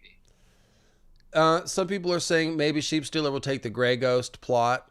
So, of course, when Sunfire returns to Dragonstone, gets into a fight, kills Grey Ghost, and people think it's cannibal, and there's all this confusion about that. Yeah, if they have Sheepstealer and Sunfire fight, that's going to be really sad, because they're both really injured. Yeah. There's a phrase I that could pop into my mind that I don't want to use, but it's a fight between two people who are both kind of disabled. So it's Yeah. gonna. I don't know, You man. you were thinking Timmy and Jimmy. I was. You were, yeah. South Park. I don't It's want not our it. fault. It's South Park. I don't want it. Um, don't want it. Um, But yeah, yeah, some the I think chat is that's a pointing great out take, though. correctly that this story is about the dragons dying, and so Right. yeah, I think that's a great take, though. That's very likely to happen, I think. yeah, because that might be the reason they have Sheepstealer get so injured, because otherwise you'd pick Sheepstealer over Sunfire, especially Right. the state that Sunfire's in. The Moondancer Sunfire is the one they have to do. That's the more important one. Yeah. But we'll see. Sunfire gets a Uh, lot of action. The Hour of the Wolf, I'm pretty sure they will. They'll do some version of it. Absolutely. They've already set up Cregan. They've got to have him come down. It's the major thing that he does. A little bit satisfying to see some traitors get executed. So, yeah, absolutely. I think they will. There's also a precedent for it. If you look at the way Game of Thrones ended, like they had all the climactic battles, and then the final episode was about crowning Bran king and how that worked out and how the people so that was their hour of the wolf. Like now after all this chaos, we have to figure out how the realm moves forward. And the same thing will happen to kind of wrap up that. So, I do think John Roxton, let's talk about Second Tumbleton and the situation there. I do think John Roxton is going to kill Hugh. That's what happens in the books, and I think that makes a lot of sense because we've got three people left. We've got Hugh and Ulf, not three people, three factions potentially. Hugh and Ulf, Ormond, who is still not Ormond, John Roxton, who is loyal to Ormond, and then there's Daron, who obviously isn't dead because we didn't see him die. He's going to be around next season, and so. Right. In the books in Tumbleton, it's this chaotic situation because Ormond is dead. There's no one, like Daron can't quite command the same way Ormond can. Hugh and Ulf aren't listening to anyone. And so it's this deteriorating situation until Adam Velaryon and Seasmoke show up with an Right. army of Riverlanders. And so I think this is probably set up pretty well. It's going to be interesting. Like, we don't know what the discussion is going to be like between Hugh and Ulf. Potentially that could be very interesting because they do have different ideas, but Hugh is kind of alienated from this whole thing potentially. He saw his wife die, he disobeyed orders, so we don't really know what he's going to be up to, but I do think it could be interesting. And I don't know if Hugh and Ulf are going to be on the same page or if they might be at odds with each other. I could kind of see either. I think they end up on the same page. They've showed a number of scenes where like they're talking to each other, and Hugh doesn't say much, but they seem friendly enough. I don't think Ulf for one really has any principles that they're really rallying around. And anyway, I think you just talking about kind of the tenuous situation, that will be part of the tenuous nature of the situation, is that they aren't necessarily on the same page either. And who's going to be commanding this? Well, it's probably going to kind of fall to Gawain Hightower to command this army now that Ormond's dead. And so he'll have, he, John Roxton, and Daron will be, a much diminished army trying to survive against dragons, and then all of a sudden there's the chaos. I still think that Gawain Hightower ends up getting the Hobart Hightower storyline. Yes. You cannot cut out that Princess Bride drinking contest out of this. It's too good a scene.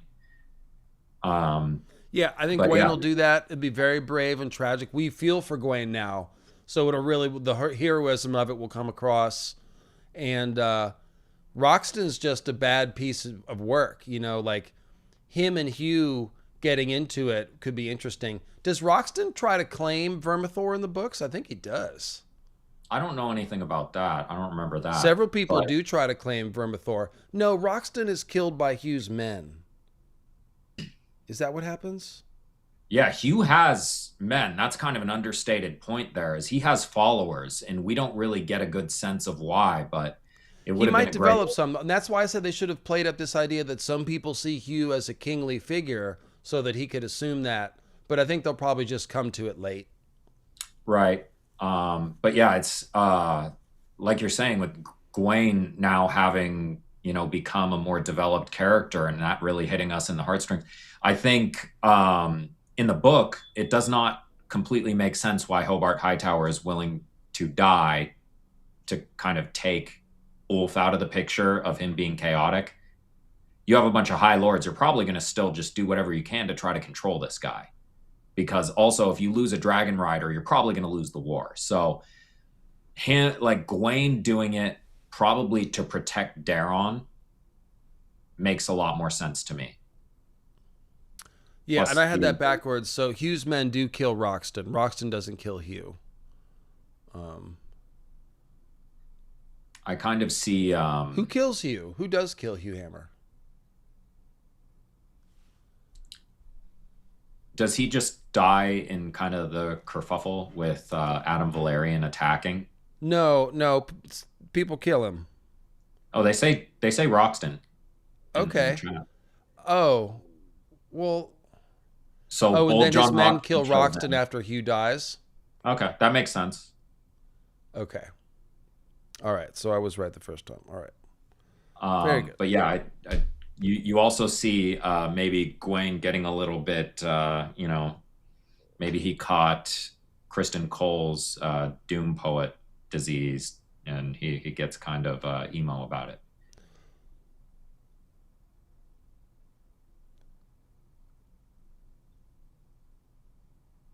Roxton slips on Hugh's entrails. So he kills Hugh, slips on his entrails, and then his men kill him. Is that how it goes down? I think that's right. Yeah, I mean, John Roxton, I like the actor they got to him. He's a physically imposing guy. He comes off as a blunt object. Yeah, you did have to love him kicking Damon's ass all over the town. That was kind of cool. Yeah, it's always wild when Damon has these moments where he looks, mortal or maybe out of his depth, because that dude walked into like arrow fire on a beach pretending to surrender in the middle of like dragon fire, and he didn't look like he thought he was going to die then. So it was like, him feeling like he's going to lose to just some swordsman and die was pretty wild. Yeah. Because he always has this sense of invincibility. He's just going to run through the Red Keep or run through the town, and it's like, oh, yeah, not always. So that is exactly what happens. Hugh Hammer, there's somebody named Roger Corn. He's actually the one that opened the postern gate for the Greens in the book version. he knocks Hugh's crown off his head, and so Hugh has him seized, and he nails into his head or something. And a few people die. Then Roxton confronts him, kills him, and Hugh's men kill Roxton. So they're all going to die. It'll be confusing. It'll be a mess. I think it'll be a pretty cool mess in Tumbleton next season. I am hoping they come back and do something with Hugh and the prophecy and play up the idea that he looks around and says, well, why shouldn't I be king? You know? Yeah. Also, kind of a funny small plot point.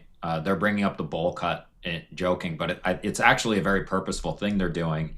They had Christian monks used to have a bowl cut type thing, and he is basically the blunt weapon of the Faith of the Seven as Ormond's right-hand man.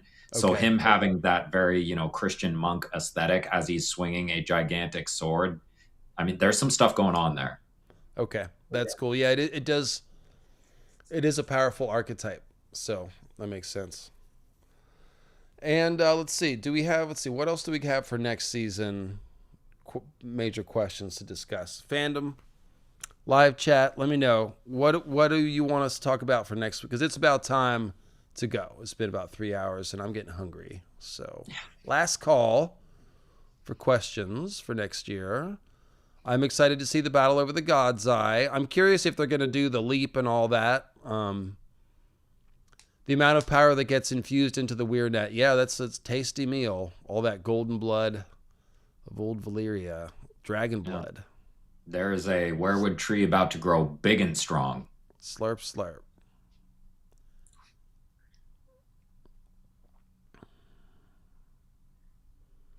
Kriegenstark. Jenny of Coldstone Creamery. What will you do with your time? Steerpike's sister has asked a couple of times.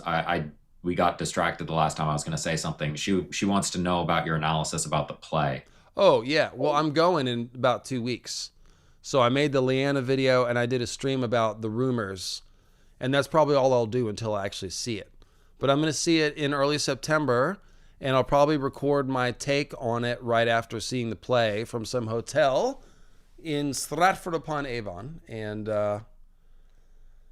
definitely be giving you some content about that. I'm looking forward to it. I've been hearing a little bit more about the play, some interesting stuff about Elia, and even Elia and Rhaegar's daughter, little Rhaenys, apparently having some dreams and uttering cryptic things. Really creepy, too. Talking about a river of rubies and a mountain in her room. Oh. Yeah, tough. Oh, yeah, that's got to be... Yeah, see less, Oof. See less. I'm going to need you to confirm some whatever is happening with Ashara and all this. So I have tickets for the 3rd. I'm going to try to score one for the 1st if I can, because they've got the after talk on the 1st. So I'll try to see it twice, whatever I do, so that I can really get the plot down. But yeah, I'm definitely going to talk about it afterwards. Both for like, what parts of this could be true for Ice and Fire, but also just for enjoying the play. Everyone that's seeing it seems to be pretty moved by it, so I'm sure I'll have things to say about the play itself. Yeah, it's exciting that we're getting little puzzle pieces to slide in. Still, after all this time, we can complain all we want that Winds of Winter isn't here, but we are still getting content in several different mediums, and that's something to be happy and excited about. Yeah, we've got the Aegon's prophecy thing, and we've gotten a RLJ, at least basic confirmation from the Game of Thrones show. And, and in case anyone hasn't heard, Elio did say it well. The play is not book canon, but it contains elements of canon. And we know that it does, because not only did George work with the writer of the playwright himself said, George told me some stuff about the Tourney of Harrenhal that haven't been revealed yet. So some of the reveals in the play came from George in some version. Like the play is taking liberties, so you just have to step back from the specifics and say, okay, the play shows us that Rhaegar and Lyanna have a political marriage that's amicable, and that Elia is generally aware of what's going on with Lyanna and the prophecy. That all makes sense. Lyanna having some kind of dreams and Rhaegar having dreams and them connecting based on those dreams. That's no more than a lot of people predicted. Um, and then obviously they're making some changes too. But a lot of this does seem like it sounds right to me. So make of that what you will. We're all just, cross-referencing what we think about the books to the play to try to figure this out. So it's guesswork, it's theorizing, but that's what we do. So yeah. Not pure canon, but not irrelevant to the canon either. Right. I'm a hardcore Aegon Targaryen truther. I've got my own theory on the Discord about it. Oh, you mean Fagon? Like Rhaegar's son, Aegon. Yeah, okay. Gotcha. Okay. Trugon. Always. We call those Trugons. You're a Trugon. Yeah. I mean, it's always fun to read it. I mean, we call it tinfoil. You probably don't want it called that, but it's always interesting. My name is Trugon. I'm really, really, really real. No, he's not. He's Fagon, but that's okay. Is there still going to be a George appreciation stream? Yes, next week. I was too busy this week to schedule it, so I just couldn't line it up. We are doing it next week. Yeah. Because it needs to be done. Yes. And it's not just going to be like appreciation for George. I'm going to have people like talk about their favorite scenes in the books. So we'll sort of break out some of our favorites and talk about them like fond friends, that sort of thing. Was the Green Man fan service or will there be more? Okay. So the big thing with the Green Men in Fire and Blood is that Adam Velaryon stops there on the way to Second Tumbleton. And we don't know what that's about or what the purpose is. It's not obviously connected to the prince that was promised bloodline or anything. So hard to say. But the fact that they have taken us, not to the Isle of Faces, but have shown us Green Men a bunch means maybe they've got a plan with that. Like maybe George told them why he went there. And so they're setting that up. But it could also just be fan service too. It could also just be the Green Men are cool and it makes Alice cooler. And it just shows that she's connected to the old gods and that's all it is. Maybe. And I like the idea that both Daemon and Aemond have actually kind of had that interaction with the Green Seers near the Isle of Faces. And that, maybe Daemon, just because he rides a green dragon, he has a house sigil where it's green and it's a sea dragon and all that. And it's just like, he's the one who has the aesthetic that makes sense for him to be there, but they're the ones who actually did it. That would be kind of an interesting fold. Hook Daemon up to the Weirwood net on the Isle of Faces. Well, that's Gray Area's big theory. I do kind of feel like the show is going that way. So that could definitely be the payoff with the Green Men. Yep. Check out, and in the Daemon symbolism video that I'm going to put out next week, I've got a little clue about that based on Cronus that could be evidence for her theory. So stay tuned if you like that one. I'm warming up to it. I don't, like I've said many times, my only problem is we've not been shown that Daemon has Green Seer blood, so how could he be a Green Seer? But there's a lot of other parts of the theory that I do like, so. Yeah, it's kind of like, obviously there's a magic element to the dragon bond, and Daemon was able to interact with some level of, green seeing and stuff, but straight up plugging him into the werewood net when we don't know that he actually has that ability, and we've seen other people who do, even just in House of the Dragon, like Helena. It seems like, that may be trying to connect a USB up to USB-C. And I also feel like Daemon's story is just kind of done after the God's Eye from a narrative point of view, but that's just my opinion. I like envisioning the Green Man with his Weirwood rake harvesting the dead dragons. From that abstract. That's hilarious. I like that. But yeah, I agree. Daemon's narrative role is kind of done. Whereas when you look at somebody else in a similar situation, Bloodraven, his narrative role was to be the vaguely defined magic power behind the throne his entire life. So him hooking up to a werewood net, it's just an extension of that. And now he's with King Bran doing the same thing. Well, So and George started writing Bloodraven to backfill the idea of a Targaryen Greenseer three-eyed crow. Before he had the name Bloodraven, he knew it was a Targaryen that was the three-eyed crow. And so basically, all of Bloodraven's life is backfilling and preparing him to be that. right. Daemon is written to be who he is in the main story. So we'll see. Like I said, don't hate the theory. It's a cool theory. Love gray area. And it wouldn't be surprising if the show goes with that. So the bigger question is that going to be true in the book canon as well? Maybe. Well, and you teased him being, very, very much like Kronos. So yeah, it was not Kronos's job to stay alive. Yeah. Well, the time implications are interesting given the Weirwoods. Was that a dog sneeze? It, Summer wants to get in here. Sorry. Well, we're just about done. So, if Daemon's mom is fathered by Alaric Stark, I could see the connection of Daemon with Greenseers. Oh, is that you talking about Alysanne? Fly Alaric. Why Alaric? Yeah, I never thought about that connection. That would make me like the theory more. If that was how it works. What's for dinner? I don't know. I'm going to have to get something delivered because my birds are going to want my attention. So let's go ahead and call it here. We do still have over 800 people watching. I'd love to do this all day, but it's 3 hours.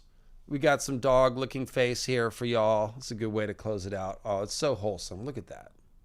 Look at that. Oh, I missed you, Sean. I missed you, Sean. I love your stubble. Your stubble feels so good when I look at. Can I get... Okay. There it is. Super chat, please. Oh, thank you, guys. Thank you. Let me... Oh, there was a couple. I think Vhagar will show up in the fourth quarter of Tumbleton Round 2. Never understood why Vermithor wouldn't easily beat Seasmoke to Sarion. Because they both dove on Vermithor at once. But I feel you. I get that. Vhagar is a free cannon. We don't know what they could do anything with Vhagar, so that's not impossible. I haven't stopped to think about all the ramifications of bringing Aemond and Vhagar to Tumbleton and what that would mean. But I'll put a pin in that in case that happens. What ending do you think they will give Laurie? Same as book? Yeah, more or less. Will we see him poison Aegon? Somebody on Twitter was saying, what if Alicent poisons Aegon because she's just not done trying to kill her children? I think that part makes sense the way they did it in the books, so we'll see. Well, it would also be very funny because it would be like, a Gaia then starting the Gigantomachy to kill all her children. But anyway, that's a rabbit hole.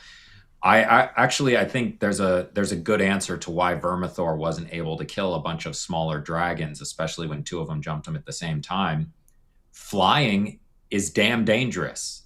And you get a wing pinned, all of a sudden you're plummeting. Even if you get your wings out in time, you can't necessarily use the wind to stop how many tons of dragon from falling. And when you hit the ground, you die. So it's, flying is dangerous. You're not guaranteed to survive just because you're a lot bigger. You might just be taking them with you. And Vermithor didn't have a rider. Seasmoke does. And Seasmoke is like a medium-sized dragon, bigger than Tessarion.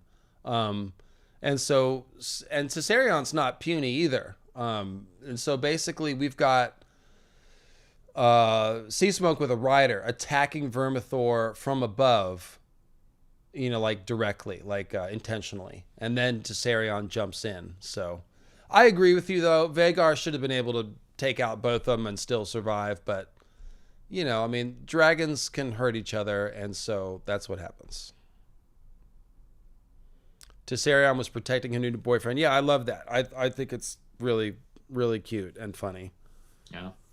Seasmoke's lip gloss was popping, and that was the end of it.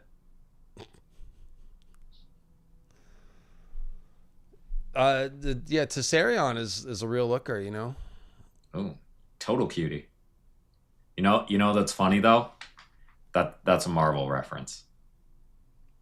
Tessarion. The Tesseract glows blue. It's blue, and it's means it's a four-dimensional object, and Daron is the fourth born. Ah, cool. Yeah, but yeah, and it's a source of power, just like dragons are a source of power. Yeah, it's funny. Nana Vagar doesn't have life alert, you guys. Come on, she doesn't need that. No, but she does have her 7 days pill sleeve where she has to make sure she's taking the right ones each day. Yeah, she doesn't always get it right. That's true. Yeah, That's fair. and sometimes that makes her a little angry, a little irritable.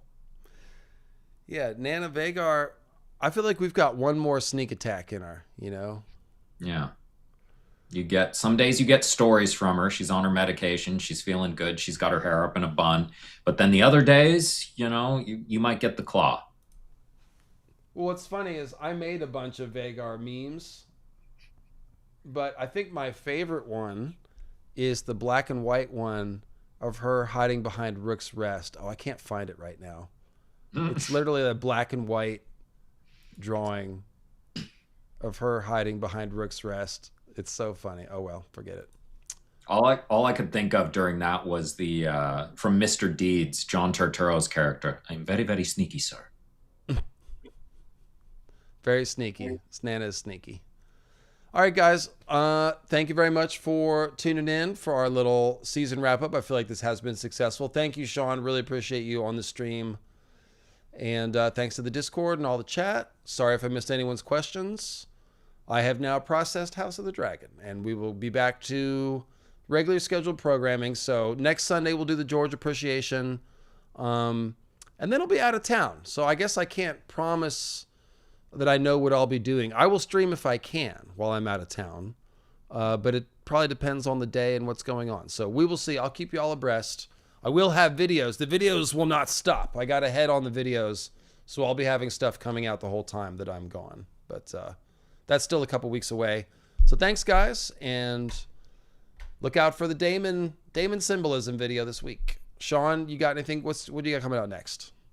I do. I'm working on, for one, the fourth video in my series on the Greek gods and what they were before they were the Greek gods, how they kind of evolved into being, and it's some pretty fascinating stuff. I was happy to find. And I'm also, for YouTube separately, I'm bringing 2 videos to YouTube on Peter Pan and all of the morning star mythology and nature god symbolism that kind of folds its way into that. It's some pretty interesting stuff. And I see Reading Rhaegar's in the chat, talking about taking a nap on my couch again. We're actually going to get you a bed, Reading Rhaegar. Stay tuned. I've got a Flexi Spot, the desk people. They make beds, maybe make bed frames. So I've been thinking about springing for a little something. So stay tuned. Maybe Rhaegar will get a bed. That's good. It's a lot easier to see prophecy dreams when you have a full-on bed and your Manta sleep mask on. That's what I was thinking. Yeah, the combo would be good for him. Mm-hmm. Yeah, no. Between the fact that people listen to my long form content sometimes at night, and the sleep masks and the bed, like we've got a thing going on here. Rest is important. And Estella, of course, she'll be back. Hopefully I'll try to get her next week for the appreciation, but yeah, she'll be back periodically too. We're friends. She is here. She's not going anywhere. She's just getting started on YouTube, really. And she did put out a cool episode breakdown video a couple days ago, so check that out. Pretty funny thumbnail. She cosplayed Rhaenyra and then cropped herself into the photo. It's pretty great. Yeah, she's putting a lot of content out. Oh, shout out to Tree Morrow, has a Flexi Spot desk and a Manta sleep mask. Living large. Yep. I honestly, just to talk about sponsorships for a second, you see that I mostly gravitate towards physical products because I feel like I can evaluate those and I can get the ones I want. I'm probably not going to be selling any financial products because I just don't know. Like, doesn't really make sense for me, I don't feel like, and I don't tend to gravitate towards those or trust any of them. Although the Incogni thing seems like kind of a good deal. But point is, yeah, the Flexi Spot stuff is great. I have 2 of their desks. The bed frame we're gonna do is like one of those Japanese interlocking ones.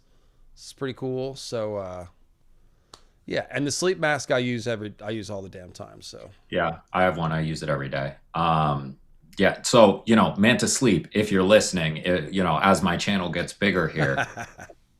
I put in a word for you, maybe. Yeah. All right, guys. Cheers again. Thanks for hanging out with us on Sunday. Appreciate y'all and all season long. And yeah, Damon this week. Peace.